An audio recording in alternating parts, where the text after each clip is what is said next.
नमस्कार दोस्तों, स्वागत है आप सभी लोग का आपके अपने YouTube channel live study Allahabad पर। तो दोस्तों, जैसा कि आपको पता है, प्रत्येक दिन शाम को 7 बजे से हम लोग Uttar Pradesh TGT PGT, Bihar TGT PGT, Jharkhand TGT PGT, Madhya Pradesh state, Madhya Pradesh SET, UGC NET, LT grade, Uttarakhand lecturer, Uttarakhand LT assistant professor और अन्य परीक्षाओं के प्रीवियस क्वेश्चन पेपर को देखते हैं। और साथ ही साथ इस सेशन में हम लोग ऐसे प्रश्नों का भी समावेश करते हैं जो प्रश्न इन परीक्षाओं के दृष्टिकोण से महत्वपूर्ण होते हैं। वही हमारे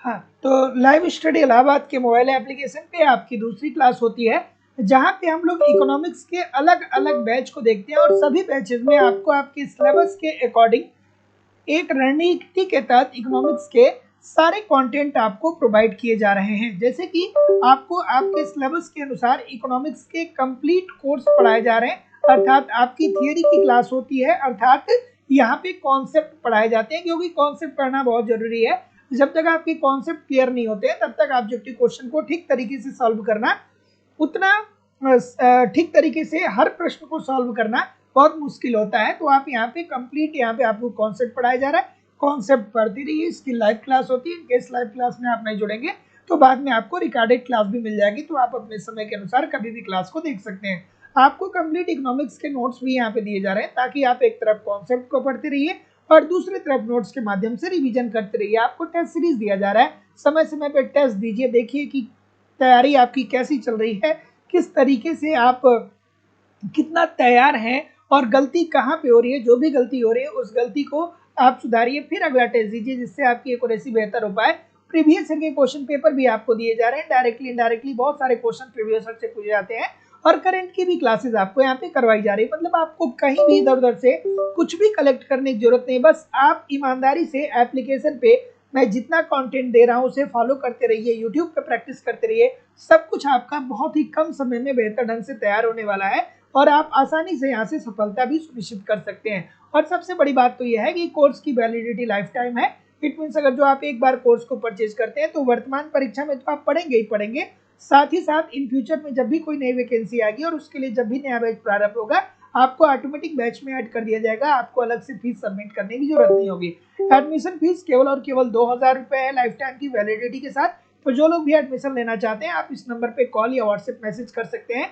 एडमिशन लेने के लिए सारे बैचेज उपलब्ध हैं। उत्तर प्रदेश टीजीटी पीजीटी का बैच अवेलेबल है, Bihar TGT PGT, UGC NET, Jharkhand TGT PGT, Jharkhand JET, Madhya Pradesh SET, Madhya Pradesh state, Uttarakhand lecturer, Uttarakhand LT grade, GIC lecturer, अलग अलग राज्यों में असिस्टेंट प्रोफेसर और जो सेट की परीक्षाएं होती है उसके लिए भी आपको बैच अवेलेबल हो जाएगा।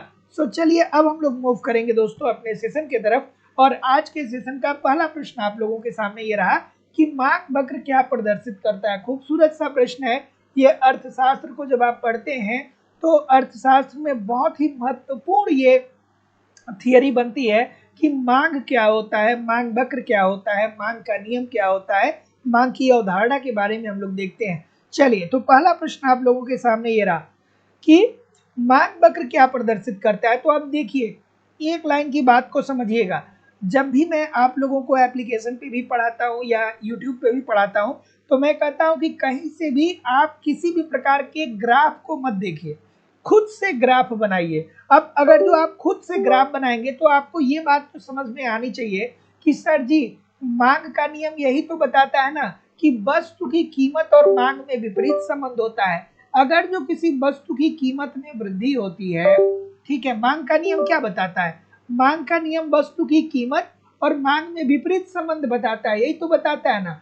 जैसे अभी देखिए, प्याज अगर जो 70 रुपए पर केजी हो गया है, प्याज अगर जो मान लीजिए कि 70 रुपए पर केजी हो गया है, तो आप प्याज की मांग को घटा लिए होंगे, बहुत ज्यादा प्याज खरीद रहे होंगे तो भी 2 किलो से 3 किलो या 5 किलो भी प्याज खरीद सकते हैं।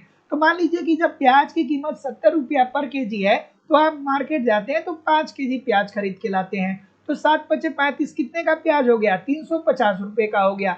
लेकिन वहीं दूसरी तरफ अगर जो आप ये मान लीजिए कि प्याज की कीमत में कम आ जाए, अर्थात वस्तु की कीमत में जब कमी आ जाती है, वस्तु की कीमत में जब कमी आ जाती है, मान लीजिए कि प्याज आपको केवल और केवल 10 रुपया पर केजी के हिसाब से मिल जा रहा है, 10 रुपया पर केजी के हिसाब से मिल रहा है, तो जब आप मार्केट जाएंगे तो कहेंगे भैया 10 रुपया पर केजी तो है, तो ऐसा करो कि कम से कम नहीं कुछ तो 10 किलो ले लो या 20 किलो ले लो।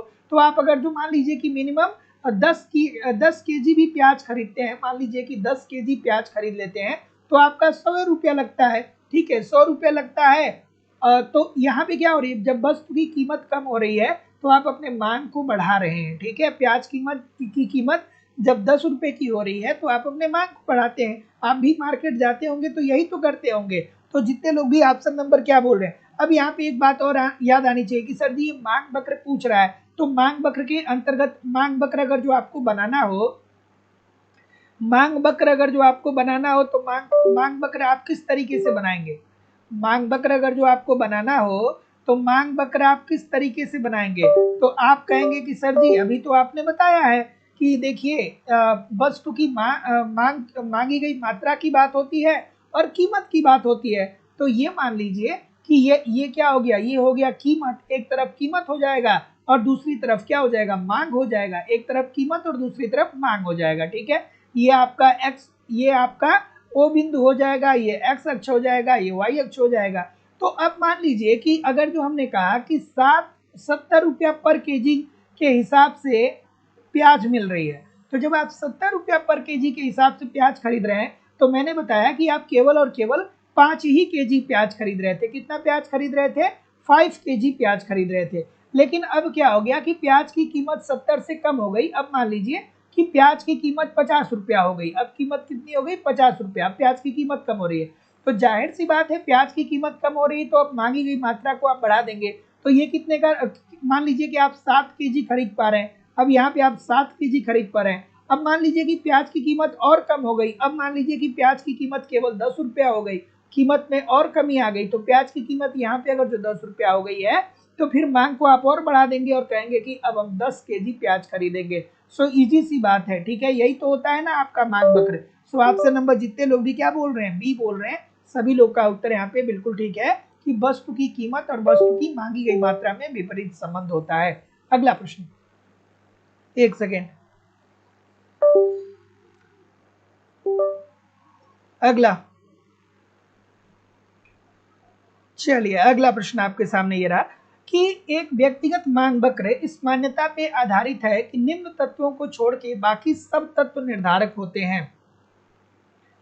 क्या उत्तर आ रहा है, व्यक्तिगत मांग वक्र की बात हो रही है, ठीक है।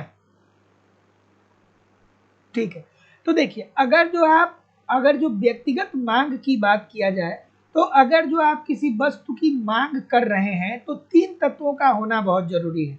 अगर जो किसी वस्तु की आप मांग कर रहे हैं तो मांग 3 तत्वों से मिलकर के बना होता है। कौन कौन सा, पहले तो आपके पास उस वस्तु को क्रय करने की क्रय शक्ति होनी चाहिए, अर्थात आपके पास उतना पैसा होना चाहिए। जैसे मान लीजिए कि आपने सोचा कि हम हवाई जहाज खरीदेंगे, तो हवाई जहाज आपकी मांग नहीं होगी भाई। हवाई जहाज खरीदने की अगर जो आपके पास क्रय शक्ति है और इसके साथ साथ क्रय शक्ति के साथ साथ तत्परता है, ठीक है, क्रय शक्ति है, ठीक है, आपकी क्रय शक्ति अर्थात वस्तु का मूल्य यहाँ पे हो जाएगा। उसके बाद आपकी रुचि है कि नहीं है, आपकी रुचि है कि नहीं, कि आप खरीदना चाहते हैं कि नहीं खरीदना चाहते हैं। और जो तीसरी बात होती है वो क्या होती है, तत्परता। तत्परता तत्परता का मतलब कि अगर जो आपके पास पैसा है तो आपको एरोप्लेन खरीदने जाना होगा। तो मांग जो है वो तीन बातों से मिलकर के बनता है या 3 तत्वों से मिलकर के बनता है। आपके पास क्रय शक्ति है उस वस्तु को खरीदने की, फिर उस वस्तु को खरीदने में रुचि है और उस वस्तु को खरीदने की तत्परता है, मतलब पैसा ले जा करके उस वस्तु को आप खरीद करके ले करके आ रहे हैं। तो अब चलिए इस प्रश्न की अगर जो बात करें तो एक व्यक्तिगत मांग वक्र इस मान्यता पे आधारित है कि निम्न तत्वों को छोड़ के बाकी सब निर्धारक तत्व स्थिर होते हैं। तो देखिए वस्तु की कीमत जो होती है ना, ये कोई मैटर नहीं करती है। अगर जो मान लीजिए कि रोलेक्स की घड़ी है और उसकी कीमतों में वृद्धि हो जाती है तो आपको रोलेक्स की घड़ी से क्या करना है। अगर जो फॉर्च्यूनर की बात करें, फरारी की बात करें, तो फॉर्च्यूनर और फरारी की कीमतों में वृद्धि हो जा रही है तो आपको उससे क्या करना है, आपको तो उसकी मांग है ही नहीं। तो व्यक्तिगत मांग के संदर्भ में कौन से तत्व स्थिर नहीं होते हैं? तो वस्तु की कीमत स्थिर नहीं होती है, बाकी सब तत्व स्थिर होते हैं। तो जितने लोग भी ऑप्शन नंबर सी बोल रहे हैं ठीक बोल रहे हैं। अगला कि यदि दो वस्तुएं पूरक हो तो एक वस्तु की कीमत में वृद्धि के परिणाम स्वरूप क्या होगा? अब देखिए दोस्तों, पूरक वस्तुओं की बात होती है। पूरक वस्तुएं कैसी वस्तुएं होती हैं बताइए आप मुझे। पूरक वस्तु क्या होता है? पूरक वस्तु को एक और नाम से हम लोग जानते हैं, जिसे संयुक्त वस्तु भी कहा जाता है, संयुक्त वस्तु। और पूरक वस्तु अर्थात संयुक्त वस्तु की प्रॉपर्टी क्या होती है कि ऐसी दो वस्तुएं जो आपस में मिल करके कार्य करती हैं या एक दूसरे के बिना अस्तित्वहीन होती हैं। ठीक है, ऐसी दो वस्तुएं जो एक दूसरे के बिना अस्तित्वहीन होती हैं, जब भी वो काम करेंगी तो मिलकर के ही करेंगी। जैसे कि उदाहरण के तौर पे मैं आपको बताऊं, आपको कार और पेट्रोल। ठीक है, कार और पेट्रोल। तो अगर जो मान लीजिए, देखिए ध्यान से समझिएगा, कार और पेट्रोल, अगर जो आपके पास केवल कार है और कार में पेट्रोल नहीं है, तो क्या आप यात्रा कर पाएंगे? नहीं कर पाएंगे ना। अगर जो आपके पास केवल पेट्रोल है, कार नहीं है, तो भी तो आप यात्रा नहीं कर पाएंगे।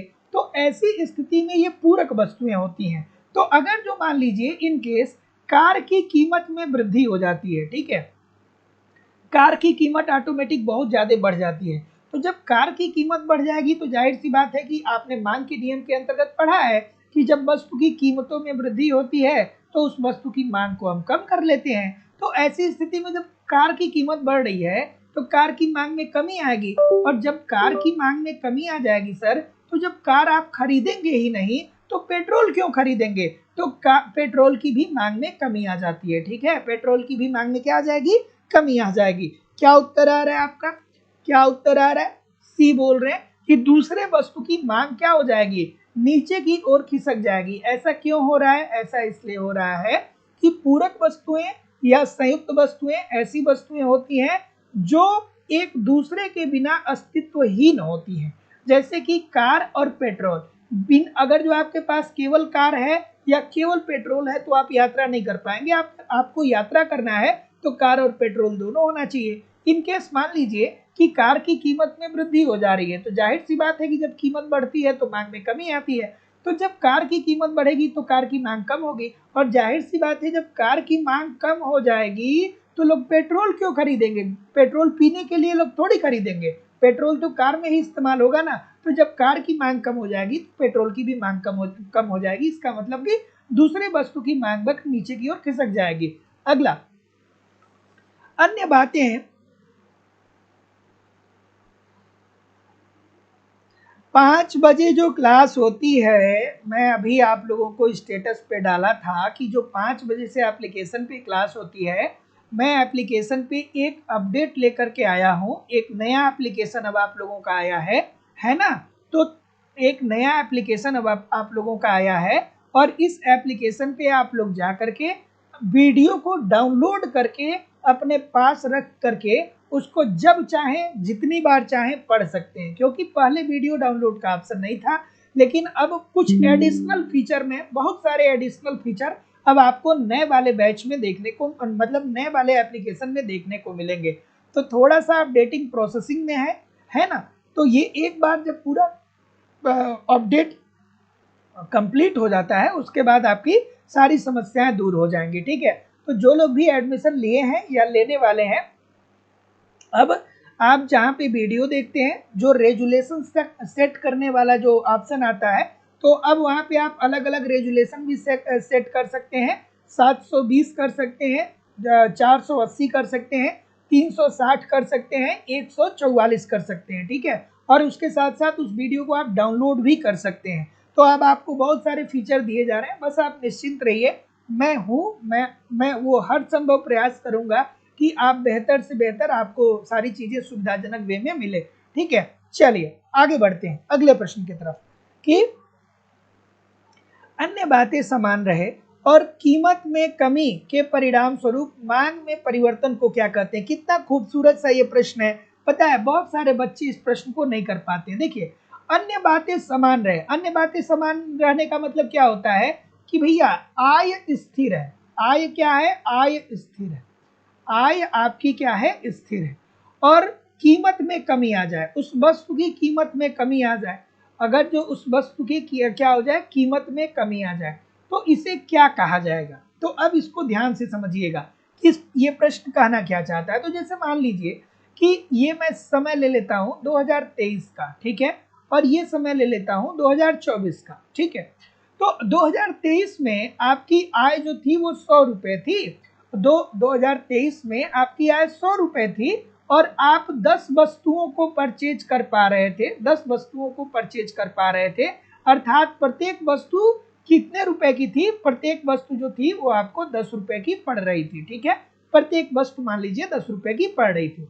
लेकिन 2024 में क्या होता है कि अब आपकी आय अभी भी वही है, 100 रुपया है, मतलब आपकी आय स्थिर है। ये वाली बात बता रहा है कि अन्य बातें समान है, मतलब 2023 में भी आपकी आय 100 रुपए की थी, 2024 में भी आपकी आय 100 रुपए की है। अब कीमत में कमी आ जा रही है, अर्थात यही तो प्राइस है ना।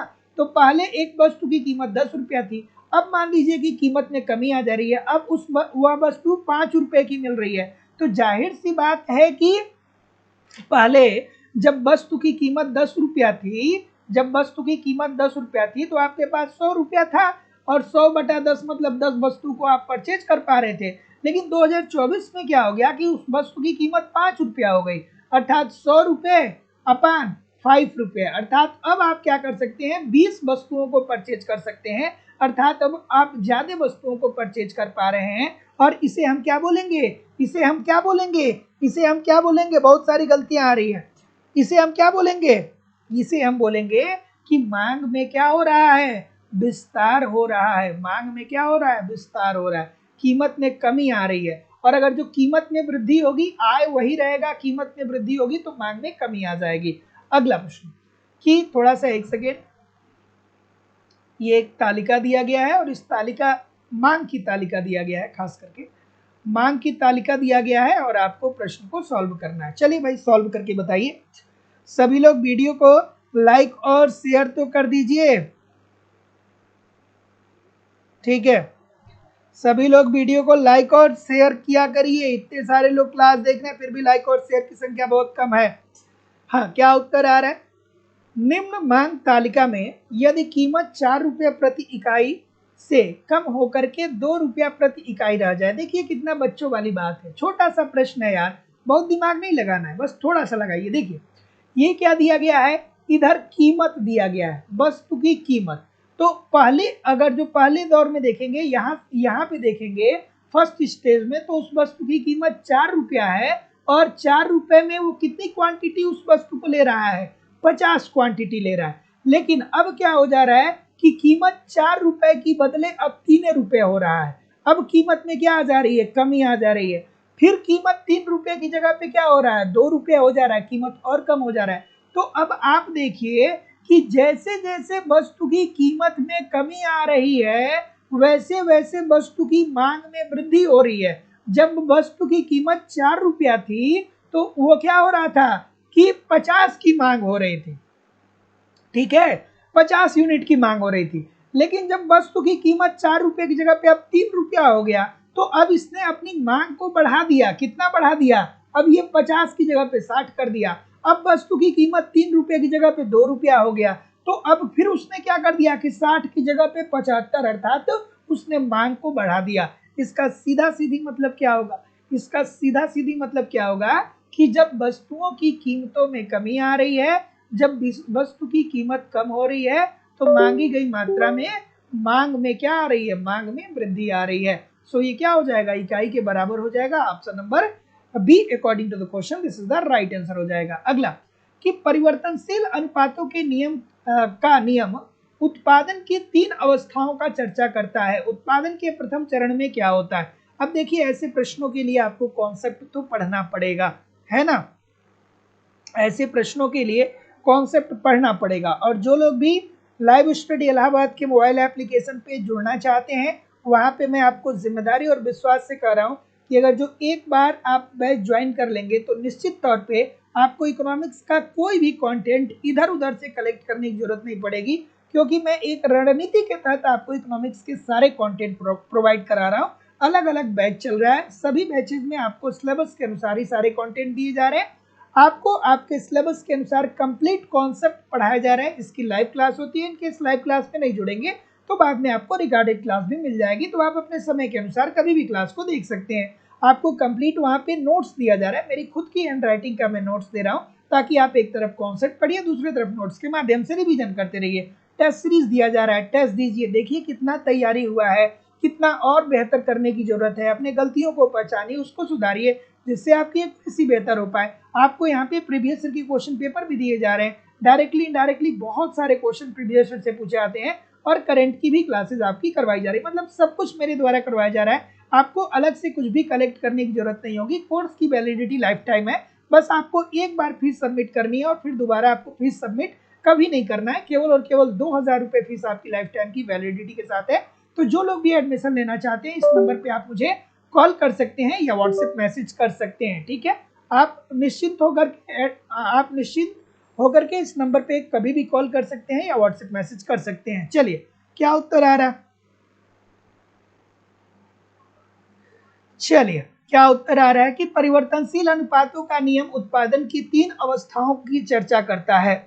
ठीक है, तो अगर जो आपने परिवर्तनशील अनुपातों का नियम पढ़ा होगा तो आप जानते होंगे कि प्रथम अवस्था में कुल उत्पादन कैसा होता है, बढ़ता हुआ होता है, परंतु एक बिंदु पे आने के बाद क्या होता है कि उत्पादन का स्तर क्या होने लगता है, नीचे गिरने लगता है। ठीक है, आपने अगर जो पढ़ा होगा तो आप जानते होंगे। ठीक है, यहाँ पे वो क्या होता है, फिर नीचे गिरने लगता है। तो जितने लोग भी आपसे नंबर क्या बोल रहे हैं, डी बोल रहे हैं कि सीमांत उत्पादन बढ़ता है और गिरना प्रारंभ हो जाता है। अब सीमांत उत्पादन क्यों बढ़ता है? तो सीमांत उत्पादन इसलिए बढ़ता है क्योंकि स्टार्टिंग में फर्म जो होता है वो अनुभवहीन होता है, लेकिन जैसे जैसे उसे अनुभव मिलता चला जाता है वैसे वैसे वो अपने उत्पादकता को बढ़ाता चला जाता है और एक बिंदु ऐसा आता है जहाँ पे वो अपने उत्पादन के साधनों से मैक्सिमम उत्पादन कर पाता है। उसके बाद वो और अतिरिक्त उत्पादन पे व्यय करता है तो फिर उसका लाभ कम होने लगता है। तो जितने लोग भी ऑप्शन नंबर डी बोल रहे हैं ठीक बोल रहे हैं। अगला अगला ठीक है, अगला प्रश्न। ठीक है, कि पूर्ण प्रतियोगिता बाजार संबंधी कुछ विशेषताएं दी गई है, इसमें गलत कथन मत बताना है। तो अगर जो आप इकोनॉमिक्स के अच्छे छात्र हैं तो आपको याद आना चाहिए कि सर जी पूर्ण प्रतियोगिता की प्रॉपर्टी क्या होती है। तो पूर्ण प्रतियोगिता की सबसे पहले प्रॉपर्टी ये होती है कि अनेक क्रेता अनेक विक्रेता होते हैं। अनेक क्रेता वस्तु को खरीदने वाले अनेक होते हैं, वह अनेक विक्रेता भी होते हैं। अनेक क्रेता और अनेक विक्रेता होते हैं। ठीक है, बाजार क्या होता है, बाजार में समरूप वस्तु का उत्पादन होता है, एक जैसी वस्तु का उत्पादन होता है। ठीक है, कीमत का निर्धारण उद्योग के द्वारा मांग व पूर्ति की शक्तियों के आधार पर होता है। तो पूर्ण प्रतियोगिता में कीमत का निर्धारण किसके द्वारा होता है, उद्योग के द्वारा होता है। पूर्ण प्रतियोगिता के अंतर्गत श्रमिकों को उनकी मजदूरी क्या दी जाती है, उनकी सीमांत उत्पादकता के बराबर दी जाती है। सीमांत उत्पादकता के बराबर दी जाती है। क्यों दी जाती है? इसलिए दी जाती है कि पूर्ण प्रतियोगिता में सबको पता है कि पूर्ण प्रतियोगिता में बाजार की स्थिति सबको पता है कि प्रचलित मजदूरी दर क्या है, सबको पता है कि मजदूरी कितनी रुपए मार्केट में चल रही है। उसी तरीके से एक बात और आपको पूर्ण प्रतियोगिता, क्या बोल रहे हैं?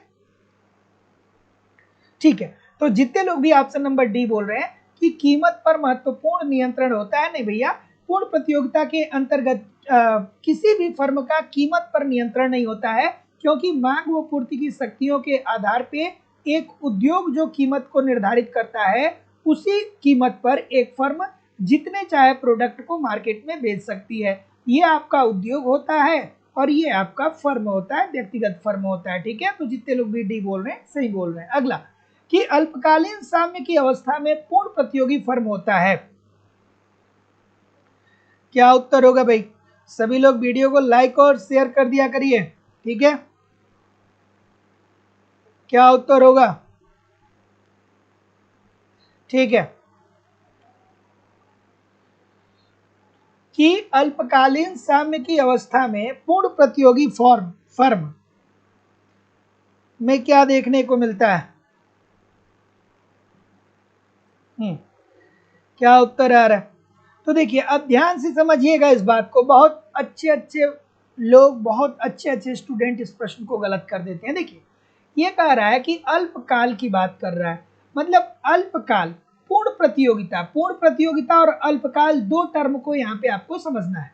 पूर्ण प्रतियोगिता में आपको ये समझना है कि सर पूर्ण प्रतियोगिता बाजार की एक ऐसी स्थिति होती है जहाँ पे बहुत सारे क्रेता होते हैं, बहुत सारे विक्रेता होते हैं, समरूप वस्तुओं का उत्पादन होता है, मांग व पूर्ति की शक्तियों के आधार पर कीमतों का निर्धारण उद्योग के माध्यम से किया जाता है। और पूर्ण प्रतियोगिता के अंतर्गत अगर जो हम लोग अल्पकाल की बात करें तो कोई भी फर्म है तो ऐसा हो सकता है कि वो बहुत ज्यादा लाभ कमा ले अल्पकाल में, मतलब थोड़े से समय में।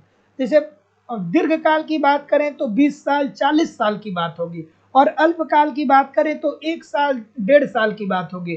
तो अल्पकाल साम्य की अवस्था में पूर्ण प्रतियोगी फर्म जो होगा वो लाभ कमा सकता है। जिसे आप देखे होंगे कि जब कोविड का समय आया तो कुछ प्रोडक्ट ऐसे थे जो मार्केट में बहुत तेजी से बिके, और उस प्रोडक्ट को बनाने वाले लोग बहुत ज्यादा लाभ भी कमाए। वहीं दूसरी तरफ कुछ प्रोडक्ट ऐसे भी थे जहां पे क्या हो गया कि जो उत्पादक था उससे हानि हो गया। जैसे कपड़ा हो गया तो शॉपिंग मॉल सारा बंद हो गया, पूरा शटडाउन हो गया, ठीक है, पूरा लॉकडाउन हो गया, तो इस वजह से शॉपिंग मॉल बंद हो गए, तो बंद हो गए, तो शॉपिंग जो कपड़ा बनाने वाली कंपनियां हैं उनको नुकसान हुआ होगा।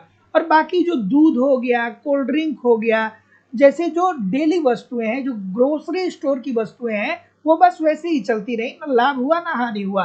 तो ये तीनों चीजें संभव है अल्पकाल में, लेकिन दीर्घकाल में ऐसा नहीं होता है। दीर्घकाल में पूर्ण प्रतियोगिता के अंतर्गत फर्में हमेशा और हमेशा ही सामान्य लाभ ही कमाती हैं। तो अल्पकाल में तो कुछ भी हो सकता है, लेकिन दीर्घकाल में सामान्य लाभ होगा। चलिए अगला प्रश्न। चलिए क्या उत्तर आ रहा है? क्या हो गया, इतना कमेंट क्यों कर रहे हैं आप लोग? कमेंट एक्चुअली मैं देख नहीं रहा था। हाँ क्या हो गया, क्या हो गया, कोई दिक्कत है? सभी लोग वीडियो को लाइक और शेयर कर दीजिए, और जो लोग भी चैनल पे नए हैं चैनल को सब्सक्राइब करके बेल आइकन को क्लिक कर लीजिए। पूर्ण प्रतियोगिता का उदाहरण कोई मुझे बताएगा? पूर्ण प्रतियोगिता वास्तविक जगत में आप नहीं कह सकते हैं कि पूर्ण प्रतियोगिता की स्थिति विद्यमान होती है, लेकिन फिर भी उदाहरण के तौर पे आप इसे गेहूं की मंडी को पूर्ण प्रतियोगिता का उदाहरण दे सकते हैं। ठीक है, क्योंकि गेहूं की मंडी में क्या होता है कि गेहूं क्या होता है, उसका कलर एक जैसा होता है, मतलब रंग एक जैसा होता है, रूप एक जैसा होता है, सबको पता है कि गेहूं की कीमत क्या है, गेहूं की प्रचलित कीमत क्या है। तो गेहूं की मंडी पूर्ण प्रतियोगिता का उदाहरण होता है। अगला प्रश्न ये बोल रहे हैं, तो दीर्घकालीन साम्य की अवस्था में पूर्ण प्रतियोगी फर्में क्या करेंगी? केवल और केवल सामान्य लाभ ही कमाएंगे। क्यों, ऐसा क्यों होगा? तो भैया अभी तो मैंने बताया कि पूर्ण प्रतियोगिता बाजार की एक ऐसी स्थिति होती है जिसमें बहुत सारे क्रेता होते हैं, बहुत सारे विक्रेता होते हैं, कीमतों का निर्धारण मांग व पूर्ति की शक्तियों के आधार पर उद्योग के द्वारा किया जाता है। कोई एक फर्म पूर्ण प्रतियोगिता के अंतर्गत कीमत का निर्धारण नहीं कर सकता है, वो कीमत को स्वीकारक होता है। ठीक है, तो दीर्घकाल में क्या होता है कि इतना समय होता है, मतलब जब 20 साल की बात करें, 30 साल की बात करें, 40 साल की बात करें, तो इसमें कोई भी किसी से छल नहीं कर सकता है। क्यों? क्योंकि बहुत सारे विक्रेता है, बहुत सारे क्रेता है। अगर जो आप गेहूं की मंडी में जाते हैं और आपसे कोई ये कहता है कि हम 500 रुपए पर केजी गेहूं देंगे, तो आप उससे खरीदेंगे? नहीं खरीदेंगे ना। तो ऐसी स्थिति में दीर्घकाल में क्या होगा, सामान्य लाभ ही वो कमाएगा। लेकिन सपोज करिए अल्पकाल, जैसे पहला वाला, इसके पहले वाला क्वेश्चन था, तो अल्पकाल में तो मान लीजिए कि अगर जो कोई ऐसा हो कि वो भूखे मर रहा है, तो अगर जो 500 रुपए में भी वो गेहूं की मंडी में उसे गेहूं मिल जाएगा कैसे भी करके, तो वो खरीद लेगा। लेकिन दीर्घकाल में ऐसा संभव नहीं है।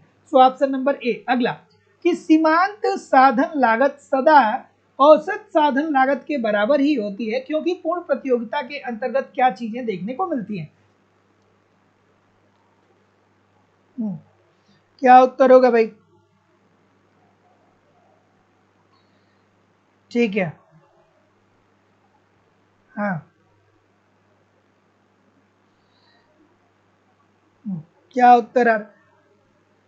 और देखिए, हाँ, मैं ये कह रहा था कि एप्लीकेशन में सारे कंटेंट आप डाउनलोड करके रख सकते हैं। एप्लीकेशन में सारे कंटेंट डाउनलोड करके रख सकते हैं, उसके लिए आपको बार बार इंटरनेट की ज़रूरत नहीं पड़ेगी। और जो लोग इकोनॉमिक्स का नोट्स ले रहे हैं उनको भी मैं डाउनलोड का ऑप्शन एप्लीकेशन में प्रोवाइड करा रहा हूँ, ठीक है। तो आप लोग निश्चिंत रहिए, मैं समझ सकता हूँ। क्या उत्तर आ रहा है सर? डी बोल रहे हैं। तो देखिए, सीमांत साधन लागत सदा औसत साधन लागत के बराबर ही होता है। क्यों ऐसा होता है? क्योंकि पूर्ण प्रतियोगिता के अंतर्गत कीमतों का निर्धारण मांग व पूर्ति की शक्तियों के आधार पर उद्योग के द्वारा किया जाता है।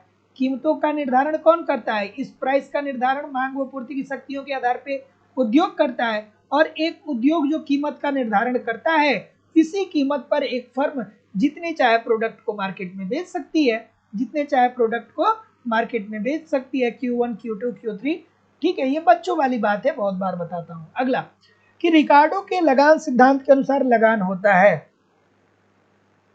रिकार्डो का लगान सिद्धांत। अब रिकार्डो के लगान सिद्धांत की हम लोग बात करें तो आपको याद आना चाहिए, सारी चीजें रिकार्डो की याद आनी चाहिए कि सर जी रिकार्डो साहब ने क्या क्या कहा था। रिकार्डो साहब ने कहा था कि भूमि की उर्वरा शक्ति अलग अलग होती है। जो भूमि ज्यादा उर्वरक होती है वो ज्यादा लगान देती है, जो भूमि कम उर्वरक होती है वो कम लगान देती है। ऐसी भूमि जो उर्वरक नहीं होती है, अर्थात ऐसी भूमि जो लगान नहीं देगी, ऐसी भूमि जो उर्वरक नहीं होती है, अर्थात जो लगान नहीं दे, जो भूमि उर्वरक नहीं है, अर्थात जो वो भूमि लगान नहीं देगी, उस भूमि को हम लोग कहते हैं सीमांत भूमि, ठीक है। सीमांत भूमि। तो पूछा जाता है कि सीमांत भूमि क्या होता है, तो रिकार्डो साहब ने कहा कि ऐसी भूमि जो उर्वरक नहीं है, जैसे बंजर भूमि हो गया, जैसे बहुत सारे भूमि आपने देखे होंगे कि लाल मिट्टी की होती है, कंकड़ीली होती है, जो तालाब होते हैं, ठीक है। तो उनको इन्होंने सीमांत भूमि कहा कि ये भूमि उर्वरक नहीं होते हैं, अर्थात सीमांत भूमि ऐसी भूमि होते हैं जो लगान नहीं देते हैं, जो लगान नहीं देते हैं। और दूसरा उन्होंने क्या कहा? अधिसीमांत भूमि। अधिसीमांत भूमि, अधिसीमांत भूमि। तो अधिसीमांत भूमि ऐसी भूमि होती है, अधिसीमांत भूमि ऐसी भूमि होती है जो लगान देती है, अर्थात जो उर्वरक होती है, ठीक है। जो भूमि उर्वरक होती है वो लगान देती है, और जो लगान देती है उसे ही अधिसीमांत भूमि बोलते हैं। उसके बाद रिकार्डो साहब ने क्या कहा? उसके बाद रिकार्डो साहब ने कहा कि भूमि की लोच जो है ना, भूमि की पूर्तियां बेलोचदार है। भूमि की पूर्ति बेलोचदार है। भूमि की पूर्ति क्या है? पूर्तियां बेलोचदार है, मतलब आप भूमि को परिवर्तित नहीं कर सकते। अगर जो आप ये चाहें कि भूमि की लेंथ को बढ़ा दें, तो क्या आप पृथ्वी की लंबाई चौड़ाई को बढ़ा घटा सकते हैं? क्या आपके बस की बात नहीं है, किसी के भी बस की बात नहीं है। तो उन्होंने क्या कहा? भूमि की पूर्ति बेलोचदार है। और इसी कारण से उन्होंने कहा कि जब धीरे धीरे अर्थव्यवस्था में जनसंख्या बढ़ती चली जाएगी, जब जनसंख्या बढ़ती चली जाएगी, तो भविष्य में एक समय ऐसा आएगा जब कृषि योग्य भूमि बचेगी ही नहीं, और जब कृषि योग्य भूमि बचेगी ही नहीं तो अर्थव्यवस्था स्थिर अवस्था में पहुंच जाएगी। तो जितने लोग भी ये बोल रहे हैं कि ये क्या होता है? भेदात्मक अतिरेक होता है। भेदात्मक अतिरेक का वही मतलब हो गया कि भूमि की उर्वरा शक्ति अलग अलग होती है, और जो भूमि जितना उर्वरक होती है वो उतना ज्यादा लगान देती है, जो कम भूमि उर्वरक होती है वो कम लगान देती है। इजी सी बात है। अगला, आर्थिक लगान सभी उत्पत्ति के साधनों से प्राप्त होता है, केवल उनसे नहीं जिनकी पूर्ति। क्या उत्तर होगा भाई? ठीक है। अच्छा, एक लोगों ने मुझे कॉल किया था, और कॉल करके वो आप लोगों के बारे में ही बात कर रहे थे। कह रहे थे कि सर जहाँ पे भी आपके चैनल के बच्चे एक बार चले जाते हैं वहाँ बस उनका ही होता है, वहाँ फिर कोई और नहीं दिखता है। तो फिर मैंने उनसे बड़ा विनम्रता पूर्वक कहा कि हमारे चैनल पे बहुत सारे बच्चे ऐसे भी हैं जो मैं जब भी क्लास लूँ तो वो निरंतर लगे रहते हैं। तो इसमें जितनी मेरी उपलब्धि है उतना ही उपलब्धि उन सबों की भी है, उन बच्चों की भी है जो इतने दिनों से लगातार हमें पढ़। वो कह रहे थे कि सर मैं मतलब देखिए, मैं तो किसी को देखता नहीं, मैं सच बताऊं, मैं किसी को भी किसी भी मतलब इकोनॉमिक्स के किसी भी टीचर को या इकोनॉमिक्स के किसी भी प्लेटफॉर्म को मैं देखता नहीं, क्योंकि हमारे पास इतना समय होता नहीं। मैं खुद ही मैनेज करके कैसे भी मैनेज करके करके आपकी क्लास लेकर के आता हूँ।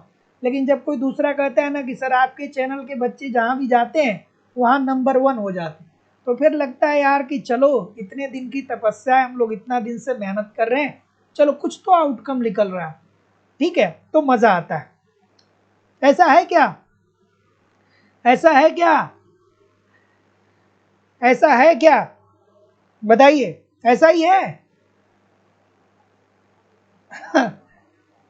ठीक है। और इससे आसान भाषा में इकोनॉमिक्स और क्या पढ़ेंगे? अब इससे आसान भाषा में इकोनॉमिक्स क्या पढ़ेंगे? अब जो ये क्लास इकोनॉमिक्स की नहीं समझ पाएगा वो इकोनॉमिक्स नहीं समझ पाएगा, सीधी सी बात। मैं आपको बिल्कुल बेसिक बेसिक जो होता है, बिल्कुल बेसिक होता है, आयात क्या होता है, निर्यात क्या होता है, लोचदार क्या होता है, बेलोचदार क्या होता है, मैक्सिमम लोग इन सारी चीज़ों को डिफाइन नहीं करते, लेकिन मैं हर एक पॉइंट आप लोगों को डिफाइन करता हूँ। क्यों? क्योंकि मुझे पता है कि बहुत सारे बच्चे ऐसे होंगे जिनको नहीं पता होगा।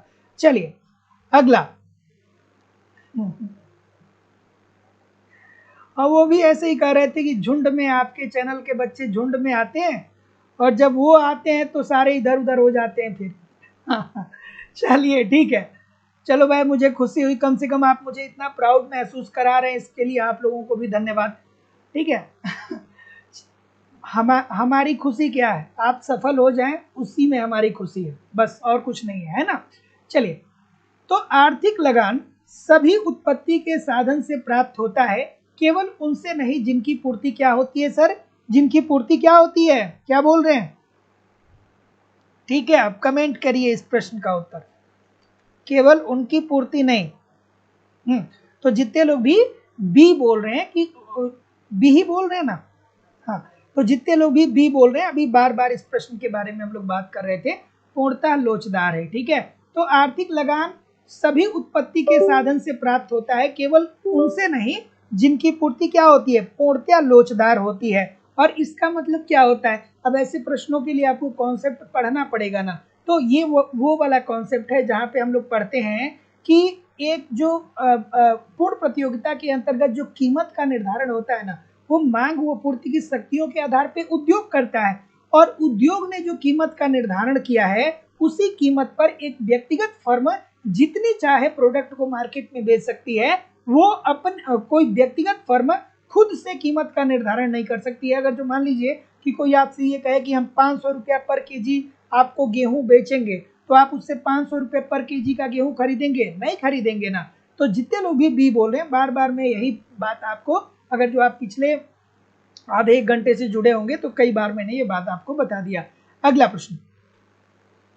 हाँ, और एक बात ये भी सही है, एक बात ये भी सही है कि हमसे वही जुड़ पाएंगे जो मेहनती होंगे। हमसे वही स्टूडेंट जुड़ पाएगा जो वाकई में शिष्य बनने के काबिल होगा या जो मेहनत करने के काबिल होगा। क्योंकि मैं इतना सारा कंटेंट देता हूँ, इतनी सारी क्लास देता हूँ, बहुत सारे बच्चे तो कहेंगे कितना पढ़ाते हैं, इतना थोड़ी पढ़ पाएंगे। ठीक है, लेकिन आप विश्वास मानिए, 1.5 घंटा आप यूट्यूब पे और 1.5 घंटा एप्लीकेशन पे निरंतर पढ़ते रहिए। आपकी परीक्षा में आप देखिएगा, हम लोग इतने तरीके से चीज़ों को कर रहे हैं कि कहीं भी इधर उधर से कुछ भी नहीं आएगा। आप मेरी 200 क्लास पढ़ लीजिए एप्लीकेशन की, और 100 से 150 या 200 यूट्यूब की क्लास पढ़ लीजिए। आप इकोनॉमिक्स शिक्षक भर्ती से संबंधित कोई भी पेपर उठा लीजिए, चाहे किसी भी राज्य का उठा लीजिए, किसी भी राज्य का पेपर उठा लीजिए। अगर जो आपने 200 क्लास पढ़ा है, 200 क्लास पढ़ने में आपको बहुत लगेगा तो 3 महीने से 4 महीने लगेंगे। 3 से 4 महीने अगर जो आप पढ़ लेंगे तो निश्चित तौर पे सारी चीज़ें ठीक हो जाएंगी। लेकिन एप्लीकेशन और यूट्यूब पे, दोनों पे फ्रीक्वेंटली आप लगातार पढ़ते रहेंगे तभी। ठीक है, चलिए क्या उत्तर आ रहा है कि मजदूरी के जीवन निर्वाह सिद्धांत का प्रतिपादन किसने किया?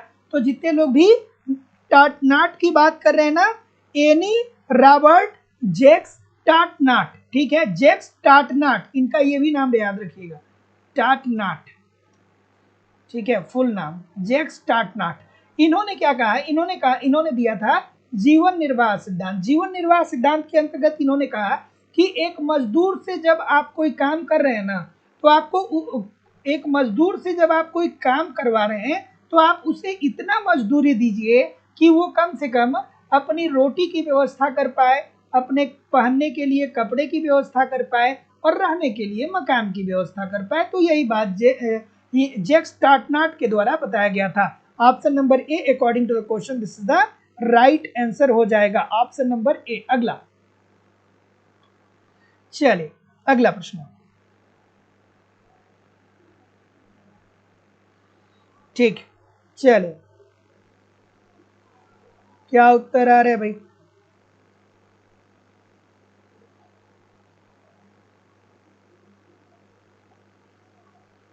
चलिए क्या उत्तर आ रहा है कि अर्थव्यवस्था में निवेश की मात्रा निर्भर करती है। निवेश कब बढ़ेगा? निवेश का मतलब क्या होता है? निवेश का मतलब ये होता है कि किसी वस्तु को जब आप उत्पादित करने जा रहे हैं तो उसमें जो पैसा आप खर्च करने वाले हैं वही आपका निवेश कहलाएगा। ठीक है, आसान भाषा में समझे तो ठीक है। तो देखिए सी बोल रहे हैं, तो अर्थव्यवस्था में निवेश की मात्रा किस पे निर्भर करती है? तो पूंजी की सीमांत उत्पादकता पे। अब देखिए दोस्तों, जो भी आप पूंजी लगा रहे हैं, जैसे मान लीजिए आपने 100 रुपया लगाया, ठीक है, आपने 100 रुपये लगाए और 100 रुपये से मान लीजिए कि अगर जो आपको 120 रुपया मिला, अर्थात आपको 20 रुपये का लाभ होता है। 20 रुपये का अगर जो आपको लाभ होता है तो ऐसी स्थिति में क्या होगा? अगर जो आपको 20 रुपये का लाभ हो रहा है तो जाहिर सी बात है कि अब आप प्रेरित हो रहे हैं कि भैया 100 रुपये लगाए थे उसमें 20 रुपये का लाभ मिला है, अगली बार थोड़ा और लगाएंगे तो हमें क्या मिलेगा? और लाभ मिलेगा। अगली बार थोड़ा और लगाएंगे तो और लाभ मिलेगा। तो ये एक कंडीशन हो गया। दूसरी कंडीशन में आप ये मान लीजिए कि आप 100 रुपया लगाए थे, आप 100 रुपया निवेश किए थे और अब इसमें आपको कुल आय आपकी प्राप्त हो गई कितनी? 150 रुपया प्राप्त हो गई, अर्थात अब आपका लाभ कितने रुपए का हो गया? 50 रुपए का। ठीक है, तो आपकी जो निवेश की मात्रा निर्धारित होगी वो पूंजी की सीमांत उत्पादकता के आधार पे ही निर्धारित होगी। मतलब अगर जो ज्यादा लाभ होगा, अगर जो आपको लाभ ज्यादा होगा तो आप क्या करेंगे? निवेश को ज्यादा करेंगे, अर्थात निवेश आप ज्यादा बढ़ाएंगे। So option number C. अगला, अगला एक सेकेंड, चलिए इस प्रश्न का उत्तर करिए भाई, इस प्रश्न का उत्तर करिए। निवेश गुणक की बात हो रही है, निवेश गुणक की बात हो रही है, निवेश गुणक।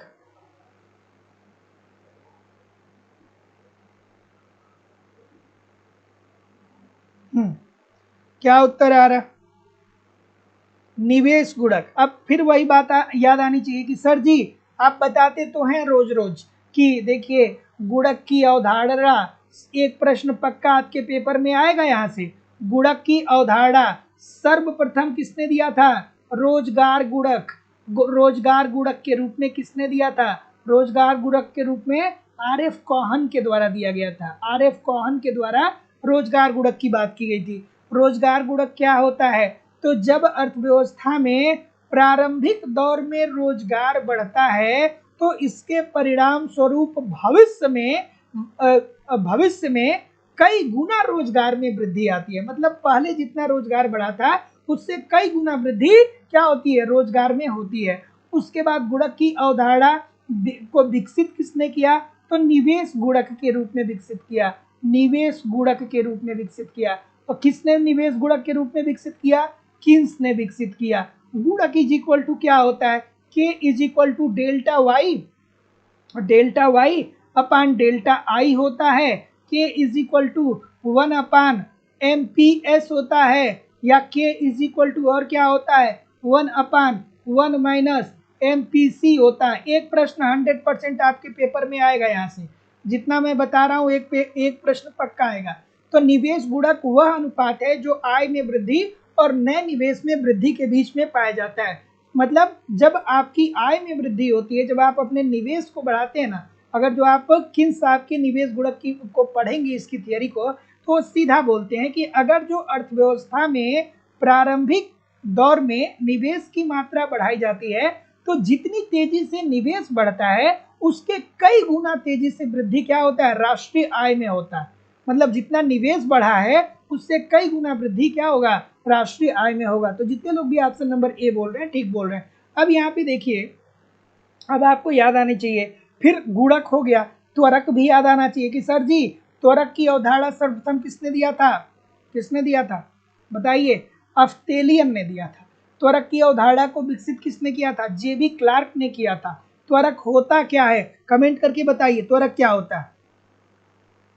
ठीक है,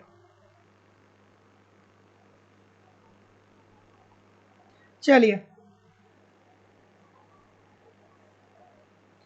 अगला, घाटे की वित्त व्यवस्था द्वारा पूंजी निर्माण प्रायः होता है। कितना खूबसूरत सा प्रश्न है। अब आपको पता होना चाहिए कि घाटे की वित्त व्यवस्था किसे कहते हैं। इसे हम लोग एक और नाम से जानते हैं, हीनार्थ प्रबंध। ठीक है, पेपर में देता है हीनार्थ प्रबंध क्या होता है। ठीक है, हीनार्थ प्रबंध। तो हीनार्थ प्रबंध या घाटे की वित्त व्यवस्था, घाटे की वित्त व्यवस्था में क्या होता है ना कि सरकार अपनी आय से ज्यादा व्यय करता है। ठीक है, सरकार के पास जितना इनकम हो रहा है ना, सरकार उससे ज्यादा अर्थव्यवस्था में व्यय कर रहा है। अब आपको लगेगा कि सर जी अगर जो 10 रुपए की सरकार की आय है तो सरकार 120 रुपया कैसे व्यय कर देगा। तो देखिए, हम में और आप में, हमारी और आपकी अलग बात है, सरकार की अलग बात होती है। जब हम और आप अपने व्यय को निर्धारित करते हैं तो हम लोग ये देखते हैं कि हम लोगों की महीने की इनकम क्या है। तो हम लोग ये सोचते हैं कि चलो भाई महीने की इनकम 50,000 रुपए है तो 50,000 रुपए में ऐसी ऐसी चीजों को मैनेज करना है। लेकिन सरकार के सामने ये बात नहीं होती है। सरकार क्या करती है, पहले देखती है कि अर्थव्यवस्था में शिक्षा पे, स्वास्थ्य पे, परिवहन पे, बिजली पे, सड़क पे कितना पैसा विनिवेश करने की जरूरत है, कितना पैसा अर्थव्यवस्था में डालने की जरूरत है। और जब उसको पता चल जाता है तब सरकार क्या कर देता है कि टैक्स बढ़ा देता है, आपसे टैक्स बढ़ा देगा। वो ऋण ले सकता है, आंतरिक ऋण ले सकता है, बाह्य ऋण ले सकता है।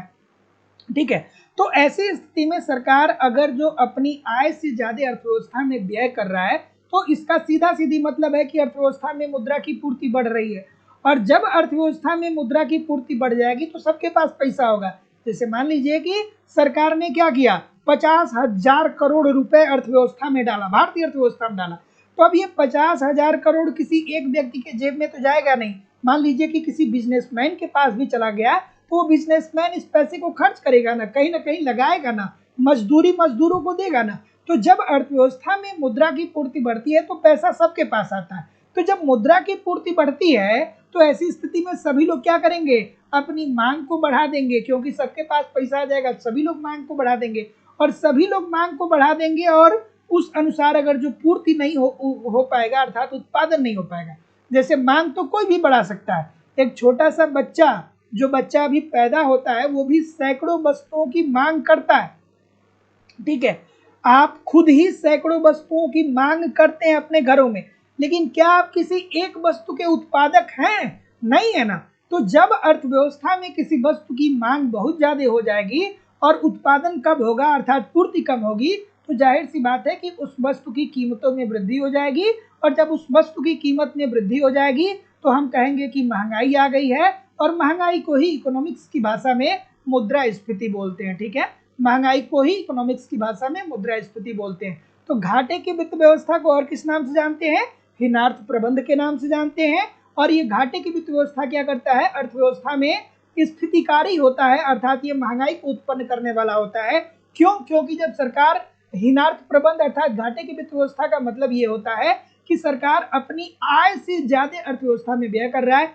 और जब सरकार ज्यादा अर्थव्यवस्था में व्यय कर रहा है तो मुद्रा की पूर्ति अर्थव्यवस्था में बढ़ेगी, मुद्रा की पूर्ति बढ़ेगी तो सबके पास पैसा आएगा। तो सभी लोग सोचेंगे कि एक तो स्प्लेंडर प्लस खरीद लिया जाए। तो जब सभी लोग स्प्लेंडर प्लस खरीदेंगे या स्प्लेंडर प्लस की पूर्ति कम है, उत्पादन कम है, क्योंकि कुछ कंपनियां कर एक कंपनी कर रही है, तो मांग तो सभी लोग बढ़ा सकते हैं, स्प्लेंडर प्लस तो सभी लोग खरीद सकते हैं, लेकिन क्या उसका उत्पादन सभी लोग कर सकते हैं, नहीं कर सकते हैं। तो मांग बढ़ जाएगी, पूर्ति कम रहेगा, स्प्लेंडर प्लस महंगा हो जाएगा। जो पहले 60,000 का बिकता था आज से 3 साल पहले, अब 1,00,000 रुपए का बिक रहा है। तो आप कहेंगे कि कीमत बढ़ गई है स्प्लेंडर प्लस की, महंगाई आ गई है। और इसे ही इकोनॉमिक्स की भाषा में मुद्रास्फीति बोलेंगे, बच्चों वाली बात। अगला अगला कि मुद्रा के मूल्य का क्या अर्थ होता है। बहुत तेज तो मैं नहीं चल रहा हूं, सभी लोग एक बार वीडियो को लाइक और शेयर कर दीजिए, और जितने लोग भी अभी तक चैनल को सब्सक्राइब नहीं किए हैं, चैनल को सब्सक्राइब करके बेल आइकन को क्लिक कर लीजिए। और डिस्क्रिप्शन बॉक्स में जाइएगा, वहाँ पे एप्लीकेशन का आपको लिंक मिलेगा, वहाँ पे आपको व्हाट्सएप चैनल का लिंक मिलेगा, वहाँ पे आपको टेलीग्राम चैनल का लिंक मिलेगा। आप मुझे हर जगह ज्वाइन कर लीजिए, वहाँ पे आप लोगों को समय समय पे बहुत सारी चीज़ें प्रोवाइड कराई जाती हैं। चलिए, क्या उत्तर आ रहा है? डी बोल रहे हैं उपरोक्त सभी, डी के अलावा कोई नहीं है। तो देखिए, इजी सी बात है, ठीक, इजी सी बात है। मुद्रा के मूल्य का अर्थ क्या होता है? तो मुद्रा की इकाई की वह शक्ति जिसके द्वारा उपयोगी वस्तुओं की निश्चित मात्रा प्राप्त की जा सकती है। बात बिल्कुल ठीक है। 10 रुपए की वैल्यू अलग होती है, ठीक है। बी में देखिए, क्रय शक्ति, ठीक है, क्रय शक्ति जैसे मुद्रा की इकाई की वह शक्ति जिसके द्वारा उपयोगी वस्तु की एक निश्चित मात्रा खरीदी जा सकती है, अर्थात मुद्रा की एक निश्चित क्रय शक्ति होती है ना। जैसे मान लीजिए कि 100 रुपए का आप खिलौना खरीद रहे हैं, 100 रुपए का आप अपने घर में किसी छोटे बच्चे के लिए खिलौना खरीद रहे हैं, तो 100 रुपए का अगर जो खिलौना आप खरीदेंगे 100 रुपए का, तो दो चॉइस है कि या तो आप 10-10 रुपए की 100 नोट दीजिए, या 100 रुपए की केवल एक ही नोट दे दीजिए, ठीक है। 10-10 रुपए की आप 10-10 रुपए की आप 10 नोट दे देंगे तो भी 100 रुपए का भुगतान कर देंगे, या 100 रुपए की एक नोट दे देंगे तो भी उसका भुगतान कर देंगे। तो मुद्रा के मूल्य का क्या अर्थ होता है? तो मुद्रा की इकाई की वह शक्ति जिसके द्वारा उपयोगी वस्तु की निश्चित मात्रा प्राप्त की जाती है, उसकी क्रय शक्ति वस्तुओं की वह मात्रा जो सामान्य रूप से मुद्रा की एक इकाई द्वारा विनिमय से प्राप्त होता है। तो जितने लोग भी डी बोल रहे हैं ठीक बोल रहे हैं। अगला, फिशर का मूल समीकरण है। कितना खूबसूरत सा प्रश्न है। अगर जो आपने इकोनॉमिक्स में फिशर को नहीं पढ़ा, फिशर को नहीं समझा, तो आप मुद्रा को कुछ नहीं जानते, ठीक है। मुद्रा से संबंधित चीजों को आप कुछ नहीं जानते अगर जो फिशर आपको ठीक तरीके से तैयार नहीं है। और देखिए, फिशर इतना आसान है, इतना आसान है फिशर साहब, कि थोड़ा सा इनको अगर जो मेहनत करके पढ़ लेंगे तो बहुत अच्छा आपको मजा आ जाएगा। देखिए, फिशर साहब का जो समीकरण है ना, वो मूल समीकरण क्या है अभी मैं बता रहा हूँ। देखिए, फिशर साहब का मूल समीकरण जो है वो है एम भी is equal to P T, M भी is equal to P T, M भी is equal to P T. इस एम भी और एम भी is equal to P T के अंतर्गत ये बात बताते हैं कि जब अर्थव्यवस्था में मुद्रा की पूर्ति बढ़ती है, जब अर्थव्यवस्था में मुद्रा की पूर्ति बढ़ती है, अब अर्थव्यवस्था में मुद्रा की पूर्ति बढ़ने का क्या मतलब होता है ये भी तो जानना चाहिए। तो वही बात मैं फिर बोलूंगा कि जैसे मान लीजिए कि 1000 करोड़ रुपए अगर जो भारत सरकार ने हमारी अर्थव्यवस्था में डाल दिया, या 50,000 करोड़ रुपए अर्थव्यवस्था में डाल दिया गया, तो वो पैसा सबके पास आएगा ना। तो इसका मतलब कि वो सारा पैसा सबके पास बटेगा। तो मुद्रा की पूर्ति अर्थव्यवस्था में क्या हो रही है? बढ़ रही है। अब जब मुद्रा की पूर्ति अर्थव्यवस्था में बढ़ रही है तो आप क्या करेंगे? आप जब आपके पास पैसा आएगा तो आपकी क्रय शक्ति बढ़ जाएगी। आपकी क्या होगी? क्रय शक्ति बढ़ जाएगी। आपकी क्रय शक्ति क्या हो जाएगी? बढ़ जाएगी। तो ऐसी स्थिति में जब आपकी क्रय शक्ति बढ़ जाएगी, इसका मतलब कि आपका मांग बढ़ जाएगा। आपका मांग बढ़ जाएगा और मांग के तदनुरूप पूर्ति नहीं बढ़ेगा, तो ऐसी स्थिति में जाहिर सी बात है कि कीमत में 2 गुने की वृद्धि हो जाएगी। तो कीमत में क्या हो जाएगी? 2 गुने की वृद्धि हो जाएगी। ये फिशर साहब बोल रहे हैं। उसके बाद जब कीमत में 2 गुने की वृद्धि हो जाएगी तो जो मुद्रा की वैल्यू होगी, अर्थात मुद्रा का जो मूल्य होगा, वो कितना हो जाएगा? आधा हो जाएगा। फिशर साहब यही बात कहते हैं, ठीक है।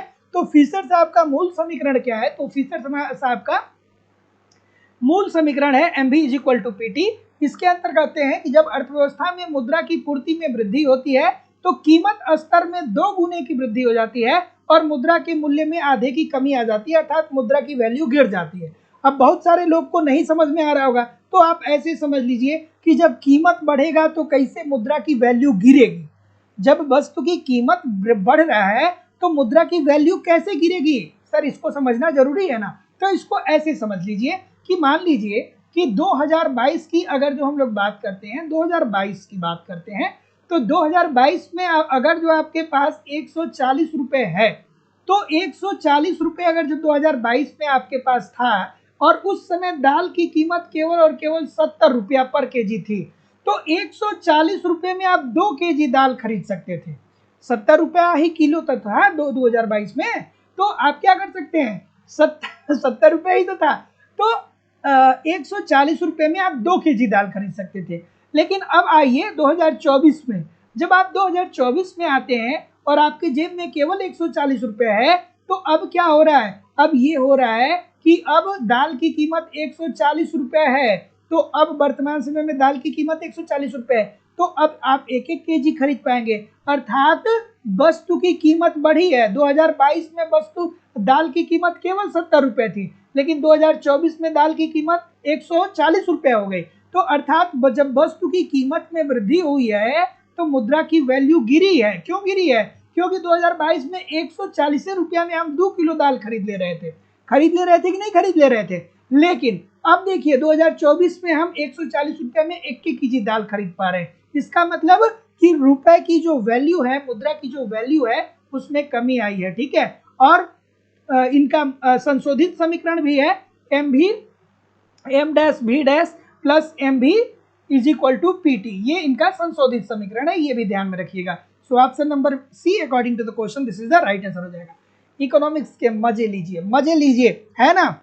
इकोनॉमिक्स को अगर जो एक बार इसका मजा लेना अगर जो आपने शुरू कर दिया ना, तो मैं विश्वास से कह रहा हूं ना कि जिंदगी में कभी भी अगर जो आपको नहीं भी सफलता प्राप्त करना होगा ना, आप बहुत बड़े सफल व्यक्ति भी हो जाएंगे ना, तो भी आपको मन करेगा कि यार इकोनॉमिक्स पढ़ लेते, थोड़ा सीख लेते, थोड़ा इकोनॉमिक्स का आनंद उठा लेते। तो इकोनॉमिक्स का आनंद उठाने का प्रयास करिए। आनंद उठाएंगे तो फिर चीज़ें कोई मुश्किल होने वाली नहीं है, बस हंसते खेलते सारी चीज़ें गुजर जाएंगी, है ना। चलिए, क्या उत्तर आ रहा है कि कैम्ब्रिज अथवा नगद शेष समीकरण के प्रमुख प्रतिपादक हैं? कौन है भाई? और सबकी जिंदगी में 50 समस्याएं, सबकी अलग अलग समस्याएं, ठीक है। लेकिन ये नहीं कि भाई हम इस समस्या से गुजर रहे हैं, हम उस समस्या से गुजर रहे हैं। अगर जो आप किसी को एक्सक्यूज दे रहे हैं कि भाई हम इस वजह से अपना काम नहीं कर पा रहे, तो क्या होगा? उससे आप सफल हो जाएंगे क्या जिंदगी में? अगर जो आप ये कह रहे हैं कि आज मन नहीं कर रहा है, नहीं पढ़ेंगे, तो आप जिंदगी में उससे सफल हो जाएंगे क्या? अगर जो आप किसी से ये कह रहे हैं कि यार हमारे घर में बड़ी प्रॉब्लम है, घर वाले लोग बड़े हमको परेशान करते हैं इसलिए हम पढ़ नहीं पा रहे, तो आप तो जीवन भर परेशान ही होते रह जाएंगे ना। अभी घर वाले कर रहे हैं, फिर बाद में कुछ लायक नहीं होंगे तो समाज वाले करेंगे। तो इससे बढ़िया आप जहां हैं, जो परिस्थिति स्थिति आपकी मिली है जिंदगी में, सबसे जरूरी बात यह है ना, एक बात हमेशा सीखिएगा कि जिंदगी में हमेशा अकेले सब कुछ बदलने का प्रयास करिए। एक तरफ जिंदगी में बहुत कुछ पाने की चेष्टा रखिए और कुछ भी खोने का डर मत रखिए।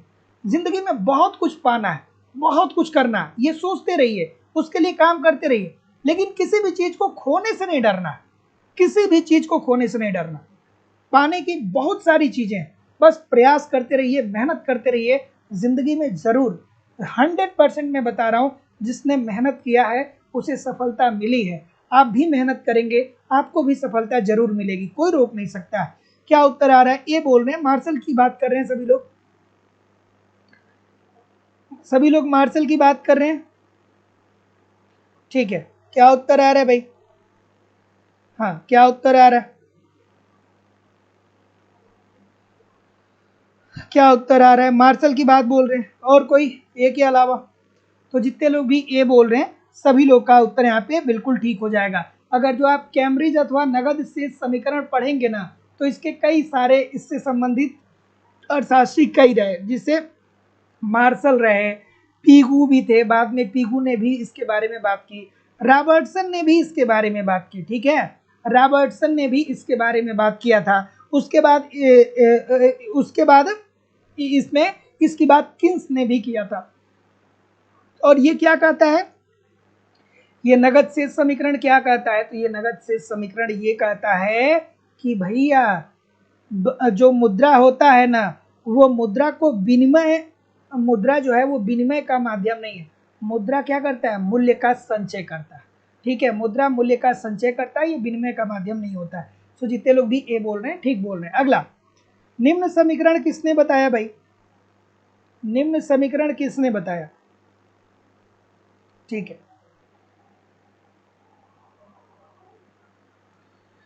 हाँ, शाम को 7 बजे से क्लास होती है, ठीक है, शाम को 7 बजे से क्लास होती है। चलिए, क्या उत्तर आ रहा कि निम्न समीकरण बताने वाले अर्थशास्त्री कौन थे? अभी थोड़ा सा हिंट करके मैंने बताया आपको, ठीक है।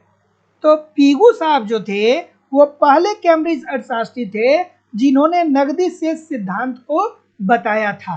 तो ऑप्शन नंबर जितने लोग भी बी बोल रहे हैं पीगू, सभी लोग का उत्तर यहाँ पे बिल्कुल ठीक हो जाएगा। पी क्या है इसमें, पी क्या इंडिकेट करता है, कोई बताएगा?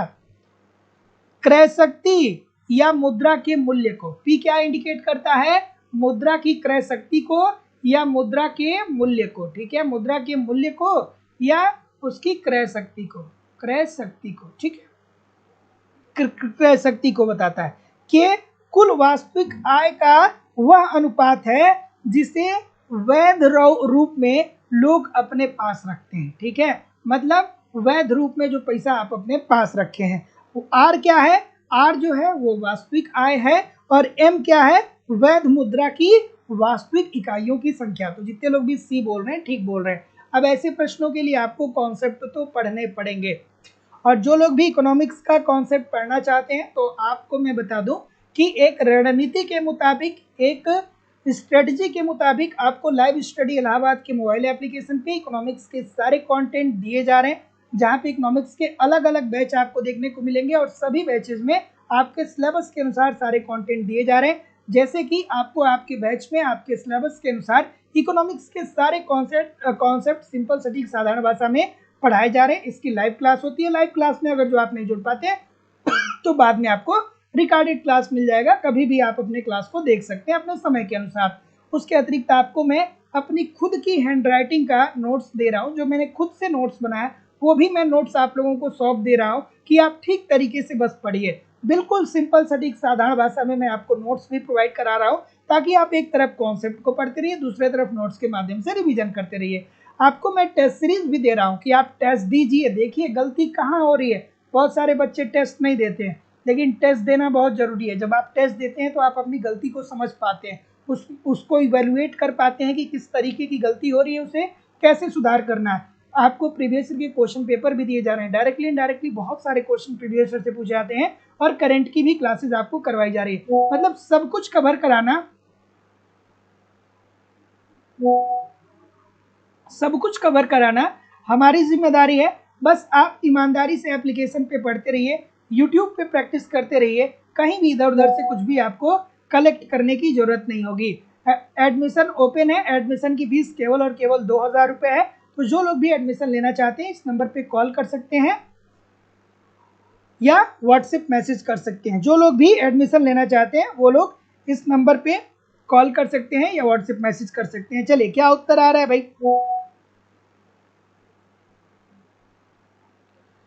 ठीक है, ऑप्शन नंबर, ठीक है, ऑप्शन नंबर इजी सी बात है। तो देखिए जितने लोग भी ए बोल रहे हैं सभी लोग का उत्तर यहाँ पे बिल्कुल ठीक हो जाएगा, नाबार्ड। ये तो बच्चों वाली बात है। ये कैसा, नाबार्ड की अगर जो बात करें तो नाबार्ड की स्थापना कब होती है सर? इसकी स्थापना 1982 में होती है। किस कमेटी की अनुशंसा के आधार पे होती है? तो शिवरामन कमेटी के अनुशंसा के आधार पे होती है। शिवरामन कमेटी के अनुशंसा के आधार पे होती है, ठीक है। सो नाबार्ड क्या करता है कि नाबार्ड अल्पकालीन ऋण प्रोवाइड करता है। नाबार्ड क्या करता है? अल्पकालीन ऋण प्रोवाइड करता है, ठीक है। चलिए सो ऑप्शन नंबर ए अगला, कि नाबार्ड सहकारी संस्थाओं को इस संगठन के माध्यम से पुनर्वित्त प्रोवाइड करता है। किसके माध्यम से भैया? एक सेकेंड, हाँ एक सेकेंड, सॉरी, ये ग्राम स्तर पर ऋण की बात हो रही है। प्राथमिक सहकारी समितियां होती हैं। हाँ ठीक है, थोड़ा सा मैंने, हाँ कंसंट्रेशन की वजह से हो गया, ठीक है। ये क्या होता है कि प्राथमिक सहकारी साख समिति, ठीक है ना। तो भारत में जो बात करें बैंकिंग व्यवस्था की, अगर जो बात करें तो कृषकों की ऋण की आवश्यकताओं के आधार पे इसे 3 भागों में विभाजित किया गया। प्रथम श्रेणी में क्या आता है? ग्राम स्तर पे जो कि यहाँ पे पूछ रहा है, प्रथम श्रेणी में आता है ग्राम स्तर पे सहकारी साख समितियां आती हैं। दूसरा आता है दोस्तों जिला स्तर पे। जिला स्तर पे क्या आता है? जिला स्तर पे, ये ग्राम स्तर पे पूछ रहा है। तो ग्राम स्तर पे तो प्राथमिक सहकारी समिति, और जिला स्तर पे क्या आता है, तो केंद्रीय सहकारी बैंक आते हैं। केंद्रीय, ध्यान रखिएगा, नोट डाउन कर लीजिएगा, केंद्रीय सहकारी बैंक, केंद्रीय सहकारी बैंक। और तीसरा होता है राज्य स्तर पे, तीसरा क्या होता है, राज्य स्तर पे, राज्य स्तर पे, एक सेकेंड, तीसरा क्या होता है, राज्य स्तर पे, तीसरा क्या होता है, राज्य स्तर पे। तो राज्य स्तर पे कौन ऋण वितरित करता है, तो राज्य स्तर पे राज्य सहकारी बैंक ऋण का वितरण करती हैं, राज्य सहकारी बैंक, ठीक है। तो ये तीनों बातें आपको याद रखिएगा कि अगर जो हम ग्रामीण कृषकों के लिए ऋण के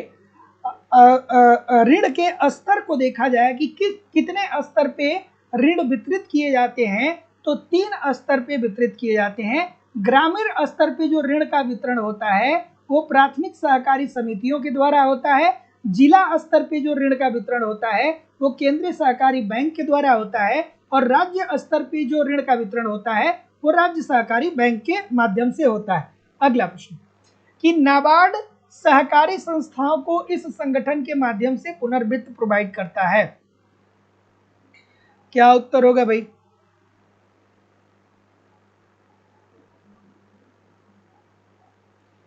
ठीक,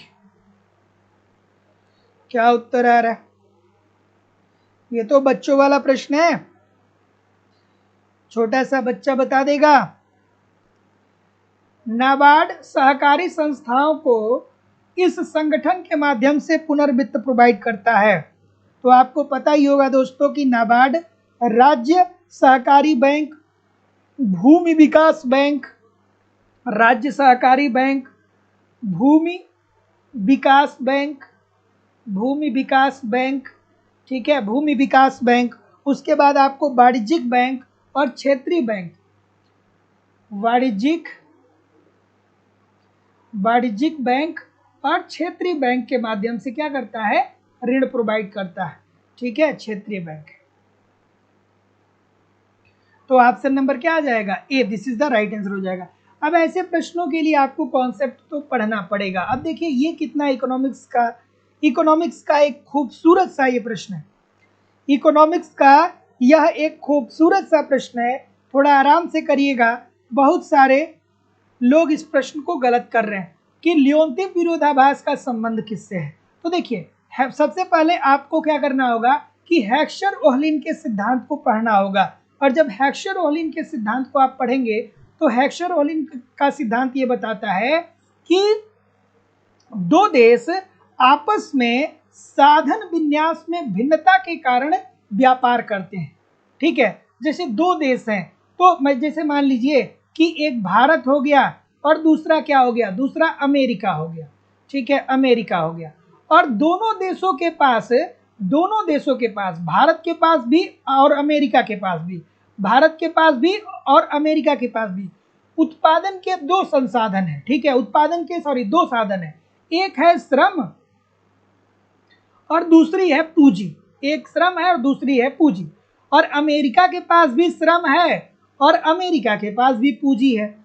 तो ऐसी स्थिति में जिस देश के पास जो संसाधन प्रचुर मात्रा में विद्यमान होंगे उसी संसाधनों का प्रयोग करके उस देश को उत्पादन करना चाहिए और अपने वस्तु को अंतर्राष्ट्रीय बाजार में ले जाकर के बेचना चाहिए।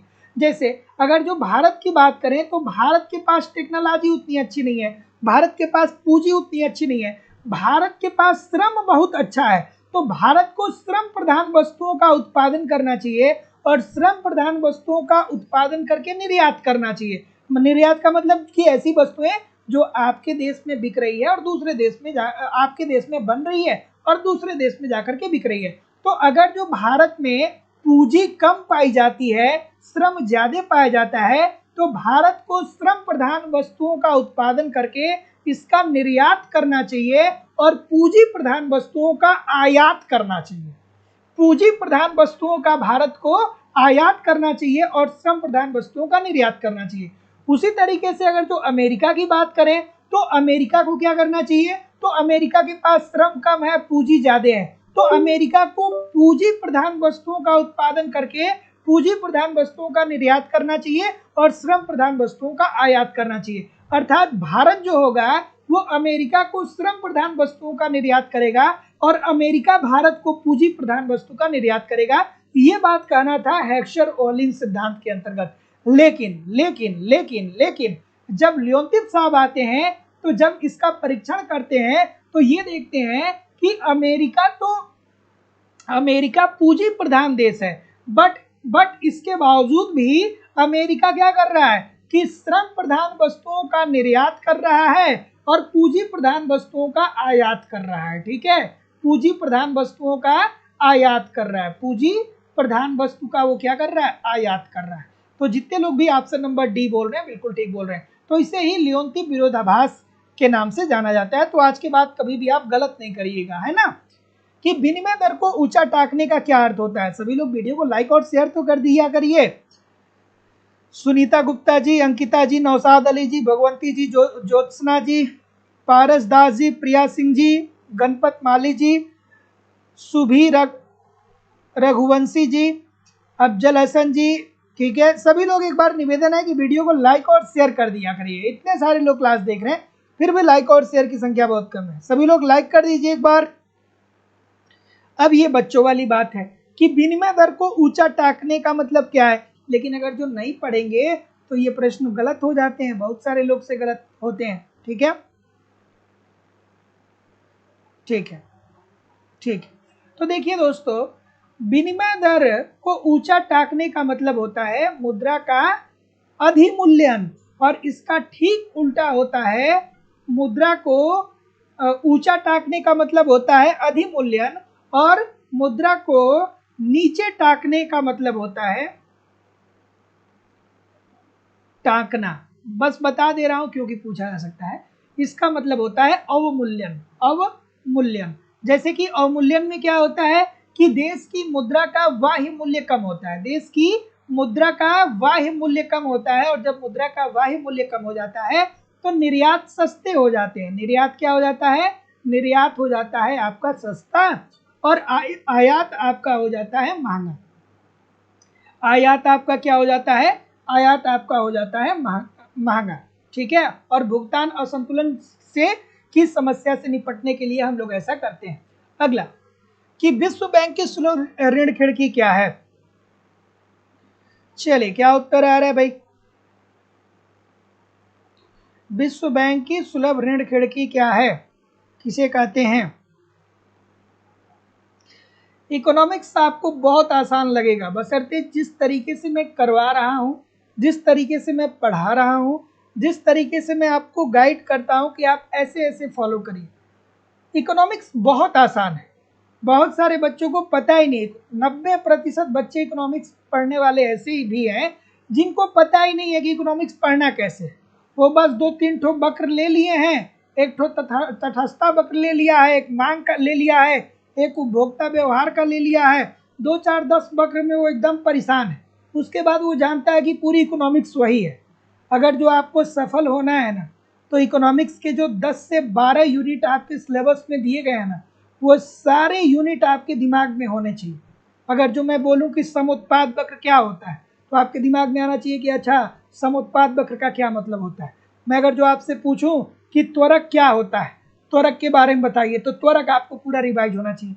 मैं गुणक आपसे पूछूं, मैं आपसे मांग का नियम पूछूं, मैं आपसे किन्स का तरलता सिद्धांत पूछूं, मैं आपसे उपभोक्ता व्यवहार पूछूं, मैं आपसे अगर जो कल्याणकारी अर्थशास्त्र के बारे में पूछूं, अगर जो मैं आपसे स्टैटिक्स के बारे में पूछूं, ये सारी चीजें आपके दिमाग में घूमनी चाहिए।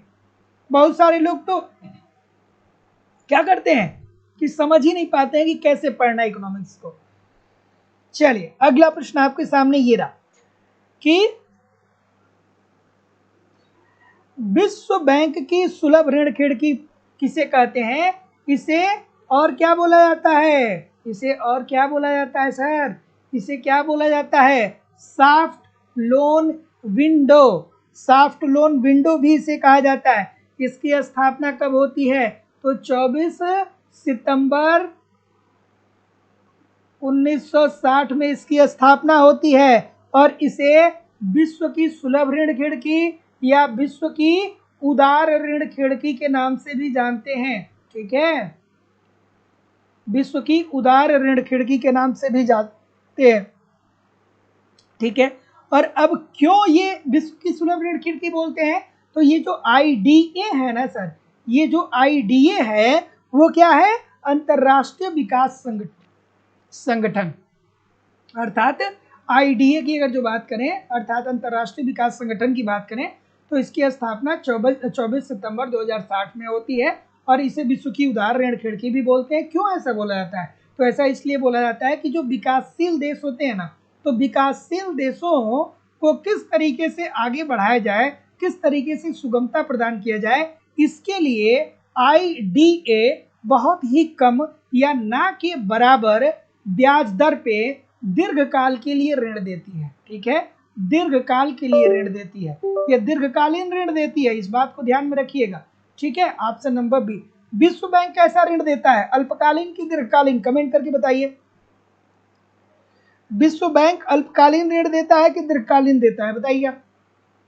चलिए अगला प्रश्न है कि प्रोफेसर पीटी बरन के अनुसार आर्थिक विकास का प्रमुख सूचक क्या है? तो पीटी बरन साहब ने कहा था कि एक देश का आर्थिक विकास तभी माना जाएगा जब उस देश की प्रति व्यक्ति आय क्या हो जाएगी? ऊंची हो जाएगी। प्रति व्यक्ति आय क्या होती है? उस देश की राष्ट्रीय आय, उस देश की राष्ट्रीय आय। ठीक है, और अपान उस देश की कुल जनसंख्या। अब कुल जनसंख्या, अब अगर जो राष्ट्रीय आय आपको नहीं पता है तो कैसे पता चलेगा? तो किसी एक वित्तीय वर्ष में, भारत का वित्तीय वर्ष क्या है, कमेंट करके बताइए। तो किसी एक वित्तीय वर्ष में उस देश में उत्पादित समस्त वस्तुओं और सेवाओं की कुल मौद्रिक मूल्य को ही क्या बोलते हैं? उस देश की राष्ट्रीय आय बोलते हैं। तो ऑप्शन नंबर ए।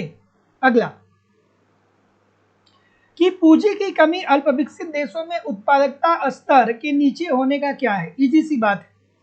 अब ये आपको रेगनर नर्स साहब का गरीबी का दुष्चक्र आपने पढ़ा होगा तो जानते होंगे। तो रेगनर नर्स साहब ने क्या कहा कि देखिए भैया, एक देश गरीब है क्योंकि वो गरीब है। स्टेटमेंट याद आया? मांग पक्ष और पूर्ति पक्ष को लेकर के वो समझाते हैं ना गरीबी के दुष्चक्र को। तो उन्होंने क्या बोला था, अगर जो आसान भाषा में मैं आपको समझाऊं तो उन्होंने कहा था कि जब गरीबी रहेगी, अर्थात लोगों की, जब अर्थव्यवस्था में लोगों की आय कम रहेगी, तो जब आय कम रहेगी तो जाहिर सी बात है कि जब पैसे नहीं रहेगा तो निवेश क्या करेंगे? तो आय कम होगा तो निवेश कम होगा, और जब निवेश कम होगा तो जाहिर सी बात है कि जब आप निवेश नहीं कर रहे हैं तो उत्पादन आपका क्या होगा? तो निवेश कम होगा तो उत्पादन कम होगा। जब उत्पादन कम होगा तो लाभ भी आपको कम ही मिलेगा, और जब आपको लाभ कम मिलेगा तो जाहिर सी बात है कि आपकी जो आय होगी वो कम ही होगी। मतलब कम आय से यहाँ से चले थे, यही इसी चक्र में आप क्या होंगे?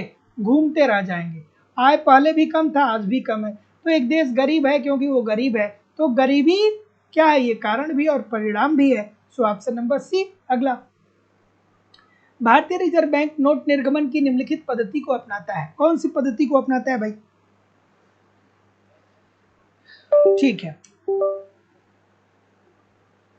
ठीक है।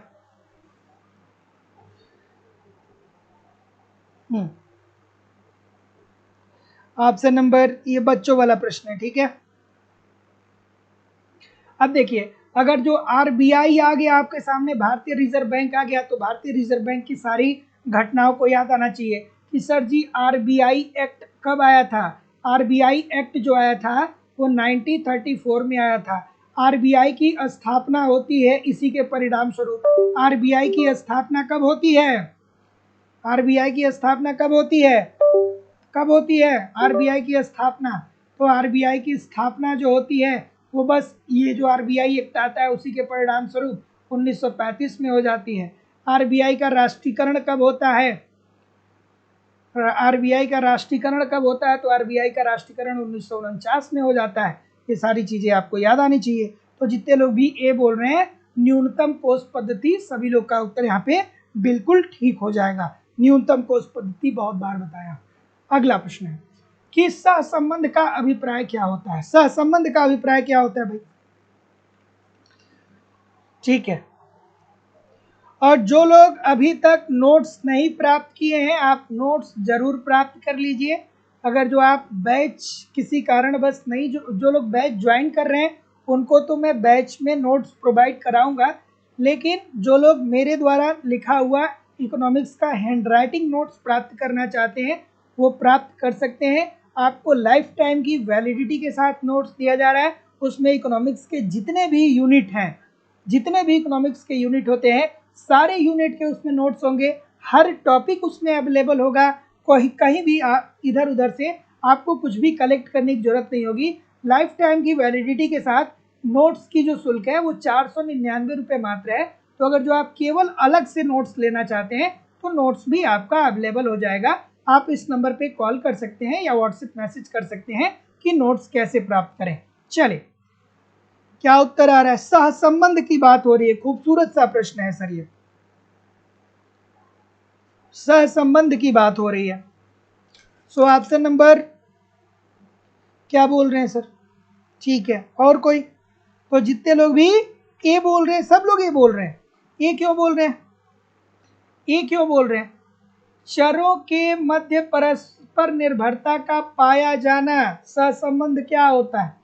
दो चरों के मध्य के दो चरों के दो चरों में फलनात्मक दो चरों में फलनात्मक, एक सेकेंड, सहसंबंध क्या होता है? तो सहसंबंध दो चरों में परस्पर निर्भरता का बोध कराता है। जैसे कि सहसंबंध धनात्मक भी होता है और ऋणात्मक भी होता है। तो सहसंबंध पॉजिटिव कब होता है? तो मान लीजिए कि दो चर हैं, जैसे मान लीजिए कि आपकी आय बढ़ रही है। अगर जो आपकी आय बढ़ रही है तो आय की बढ़ने के साथ साथ आप अपने व्यय को भी तो बढ़ाएंगे ना, अपने उपभोग को भी तो बढ़ाएंगे ना। तो ये क्या हो जाएगा? ये धनात्मक सहसंबंध को बताएगा। एक चर आपका आय हो गया, दूसरा चर आपका उपभोग हो गया। दूसरा सहसंबंध कैसा होता है? ऋणात्मक होता है, निगेटिव होता है। जैसे मान लीजिए कि अगर जो वस्तु की कीमत में वृद्धि हो रही है तो जाहिर सी बात है कि उस वस्तु की मांग में आप क्या कर देंगे? कमी कर देंगे। तो यहाँ पे क्या हो जाएगा? ये निगेटिव हो जाएगा।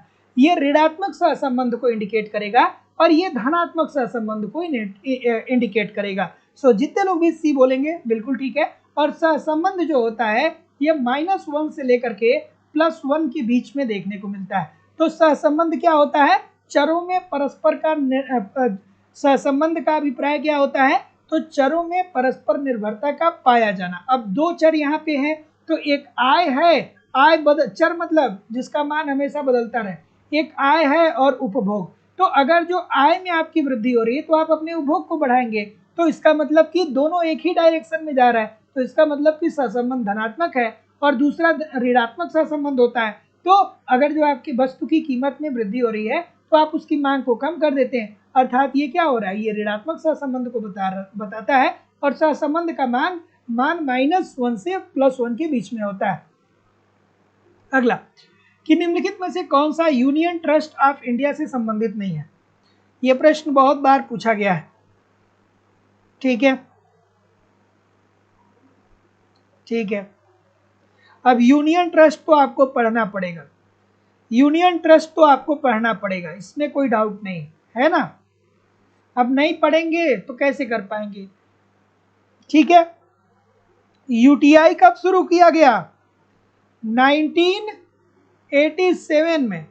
ठीक है, और इसमें क्या क्या शामिल था? Master share, master gain, grand master, ठीक है, ये सब शामिल था, लेकिन कैन गंगा शामिल नहीं था। तो जितने लोग भी ए बोल रहे हैं बिल्कुल ठीक बोल रहे हैं। अगला, इस प्रश्न का उत्तर करिए कि यदि दो साधन पूर्णतः स्थापन है तो उनके बीच प्रतिस्थापन की लोच होगी। एक प्रश्न यहां से पूछा जाता है आपके पेपर में अक्सर। ठीक है, बच्चों वाला प्रश्न है। ठीक है, पूर्णतः स्थापन है, मुझे पता है 4-5 प्रश्न बनता है, 4 प्रश्न अमूमन स्थापन वस्तु के संदर्भ में।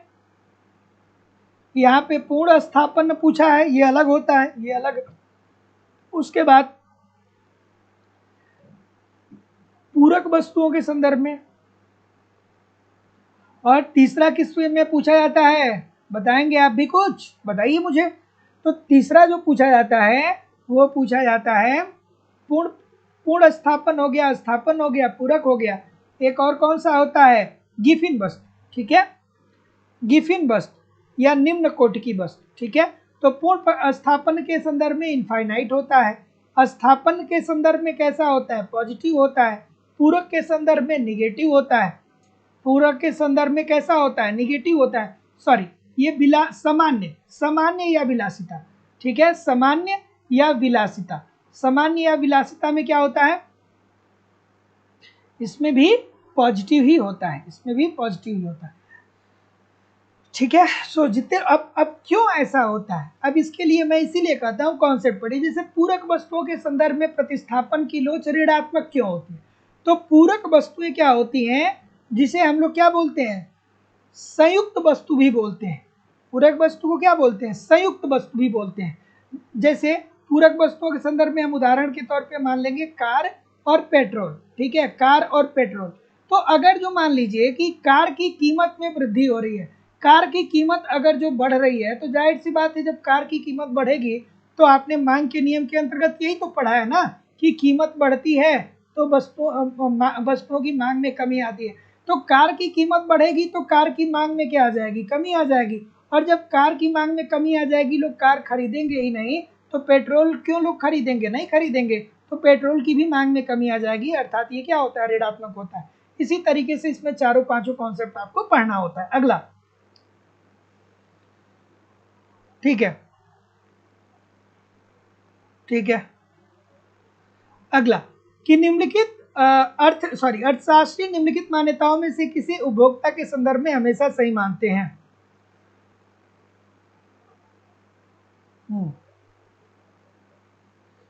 हाँ ठीक है, चलिए एक बार सभी लोग लाइक और शेयर तो कर दीजिए। इतने सारे लोग क्लास देख रहे हैं फिर भी लाइक और शेयर की संख्या बहुत कम है। सभी लोग एक बार वीडियो को लाइक और शेयर कर दीजिए।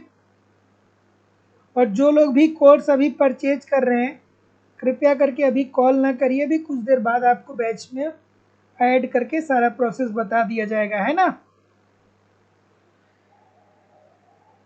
ठीक है। कि अर्थशास्त्री निम्नलिखित मान्यताओं में से किसे उपभोक्ता के संदर्भ में हमेशा सही मानते हैं। तो दोस्तों आप जितनी भी मान्यताओं को पढ़ेंगे, चाहे किन्स को पढ़ेंगे, चाहे रिकार्डो को पढ़ेंगे, चाहे आप मिल को जेएस मिल को पढ़ेंगे, चाहे आप पीगू को पढ़ेंगे, चाहे किसी भी अर्थशास्त्र सोलो को पढ़ेंगे, किसी भी अर्थशास्त्री को पढ़ेंगे, जब उनके प्रॉपर्टी को पढ़ेंगे, उनकी मान्यताओं को पढ़ेंगे, तो हर सबकी मान्यता में ये कहा गया है कि उपभोक्ता विवेकपूर्ण होता है। विवेकपूर्ण होने का मतलब क्या होता है कि वो उसके पास जो आय है उसे वो इस प्रकार खर्च करता है कि उसे मैक्सिमम सेटिस्फेक्शन प्राप्त हो पाए, ठीक है। कोई किसी के पास 5,000 रुपये है, किसी के पास 20,000 रुपये है, किसी के पास 50,000 रुपये है, तो सभी लोग इस तरीके से उस पैसे को खर्च करते हैं कि सभी लोगों को मैक्सिमम संतुष्टि प्राप्त हो पाए। सो जितने लोग भी ऑप्शन नंबर यहाँ पे ए बोल रहे हैं, ठीक बोल रहे हैं। बस आज की क्लास इतनी ही, आगे हम लोग बची हुई क्लास को कल कर लेंगे, ठीक है। और कहीं भी जाइएगा नहीं, कमेंट करके बताइए, कमेंट करके बताइए कितने प्रतिशत प्रश्न सही हुए। और दोस्तों आप लोगों की इकोनॉमिक्स की क्लास लाइव स्टडी इलाहाबाद के इकोनॉमिक्स की दूसरी क्लास लाइव स्टडी इलाहाबाद के मोबाइल एप्लीकेशन पे होती है। आप निश्चित तौर पे जुड़िए। एक रणनीति के तौर पे, एक स्ट्रेटजी के तौर पे मैं आपको सारे कंटेंट करा रहा हूँ। बस आप इसे ठीक तरीके से फॉलो करते रहिए, वहाँ पे यूट्यूब पे प्रैक्टिस करते रहिए। आपको कहीं भी इधर उधर से कुछ भी कलेक्ट करने की बहुत ज़्यादा जरूरत पड़ने वाली नहीं है। सब कुछ मैं दूंगा, तब तक दूंगा जब तक आपका सिलेक्शन नहीं हो जाता है। तो दोस्तों लाइव स्टडी इलाहाबाद के मोबाइल एप्लीकेशन पे आपको आपके सिलेबस के अनुसार इकोनॉमिक्स के सारे कॉन्सेप्ट सिंपल सटीक साधारण भाषा में पढ़ाए जा रहे हैं। इसकी लाइव क्लास होती है। इनकेस लाइव क्लास में आप नहीं जुड़ते हैं तो बाद में आपको रिकॉर्डेड क्लास मिल जाता है, तो आप अपने समय के अनुसार कभी भी क्लास को ज्वाइन कर सकते हैं। आपको कंप्लीट इकोनॉमिक्स का नोट्स भी दिया जा रहा है। मेरी खुद की हैंड राइटिंग का मैं नोट्स आपको प्रोवाइड करा रहा हूँ, ताकि आप एक तरफ कॉन्सेप्ट को पढ़ते रहिए और दूसरे तरफ नोट्स के माध्यम से रिवीजन करते रहिए। आपको टेस्ट सीरीज दिया जा रहा है ताकि टेस्ट दीजिए, समझिए कि गलती कहाँ पे हो रही है, गलती क्यों हो रही है, उसमें सुधार करिए, फिर अगला टेस्ट दीजिए जिससे आपकी एक्यूरेसी बेहतर हो पाए। साथ ही साथ आपको प्रीवियस ईयर के क्वेश्चन पेपर भी दिए जा रहे हैं। डायरेक्टली इनडायरेक्टली बहुत सारे क्वेश्चन प्रीवियस ईयर से पूछे जाते हैं और करंट की भी क्लासेस आपकी करवाई जा रही है। मतलब सब कुछ मेरे द्वारा कवर कराया जा रहा है। आपको अलग से कुछ भी कलेक्ट करने की जरूरत नहीं पड़ने वाली है। और सबसे बड़ी बात तो है कि कोर्स की वैलिडिटी मैं आपको लाइफ टाइम दे रहा हूँ। इट मीन्स बस एक बार आप एडमिशन ज्वाइन कर ले लेंगे, फिर आपको दोबारा कभी भी 1 रुपये भी लाइव स्टडी इलाहाबाद को देने की जरूरत नहीं है जब तक आपका सिलेक्शन नहीं हो जाता है। एडमिशन ओपन है, एडमिशन की फीस केवल और केवल 2000 रुपये है। सो सिंपली एडमिशन लेने के लिए आप अपनी फीस इस नंबर पे सबमिट कर सकते हैं। गूगल पे, फोन पे या पेटीएम के माध्यम से आपको अपनी फीस इस नंबर पे सबमिट करनी होगी और इसका स्क्रीनशॉट आपको इसी व्हाट्सएप नंबर पे सेंड करना होगा। किसी भी इंक्वायरी के लिए इस नंबर पे आप मुझे कॉल कर सकते हैं या व्हाट्सएप मैसेज कर सकते हैं। आप चाहें तो डिस्क्रिप्शन बॉक्स में जाइए, एप्लीकेशन का लिंक दिया गया है, एप्लीकेशन को डाउनलोड करके डायरेक्ट भी वहां से कोर्स को परचेज कर सकते हैं। और सभी बैच उपलब्ध हैं उत्तर प्रदेश, बिहार, झारखंड, मध्य प्रदेश, उत्तराखंड, छत्तीसगढ़, हरियाणा, हर राज्य में जिन जिन राज्यों में टीचिंग से संबंधित परीक्षाएं होती हैं सारे बैच उपलब्ध हैं, सारा अलग अलग बैच है और बहुत ही आराम से तल्लीनता के साथ हम लोग रोज क्लास वहां पे करते हैं। बस आप ईमानदारी से हमसे जुड़े रहिए, मैं आपको विश्वास से कहता हूं कि कहीं भी इधर उधर से कुछ भी कलेक्ट करने की जरूरत नहीं होगी। तो चलिए हम लोग मिलते हैं नेक्स्ट क्लास में। जाते जाते वीडियो को लाइक और शेयर कर दीजिए। तब तक के लिए आप पढ़ते रहिए, आगे बढ़ते रहिए दोस्तों। नमस्कार, धन्यवाद।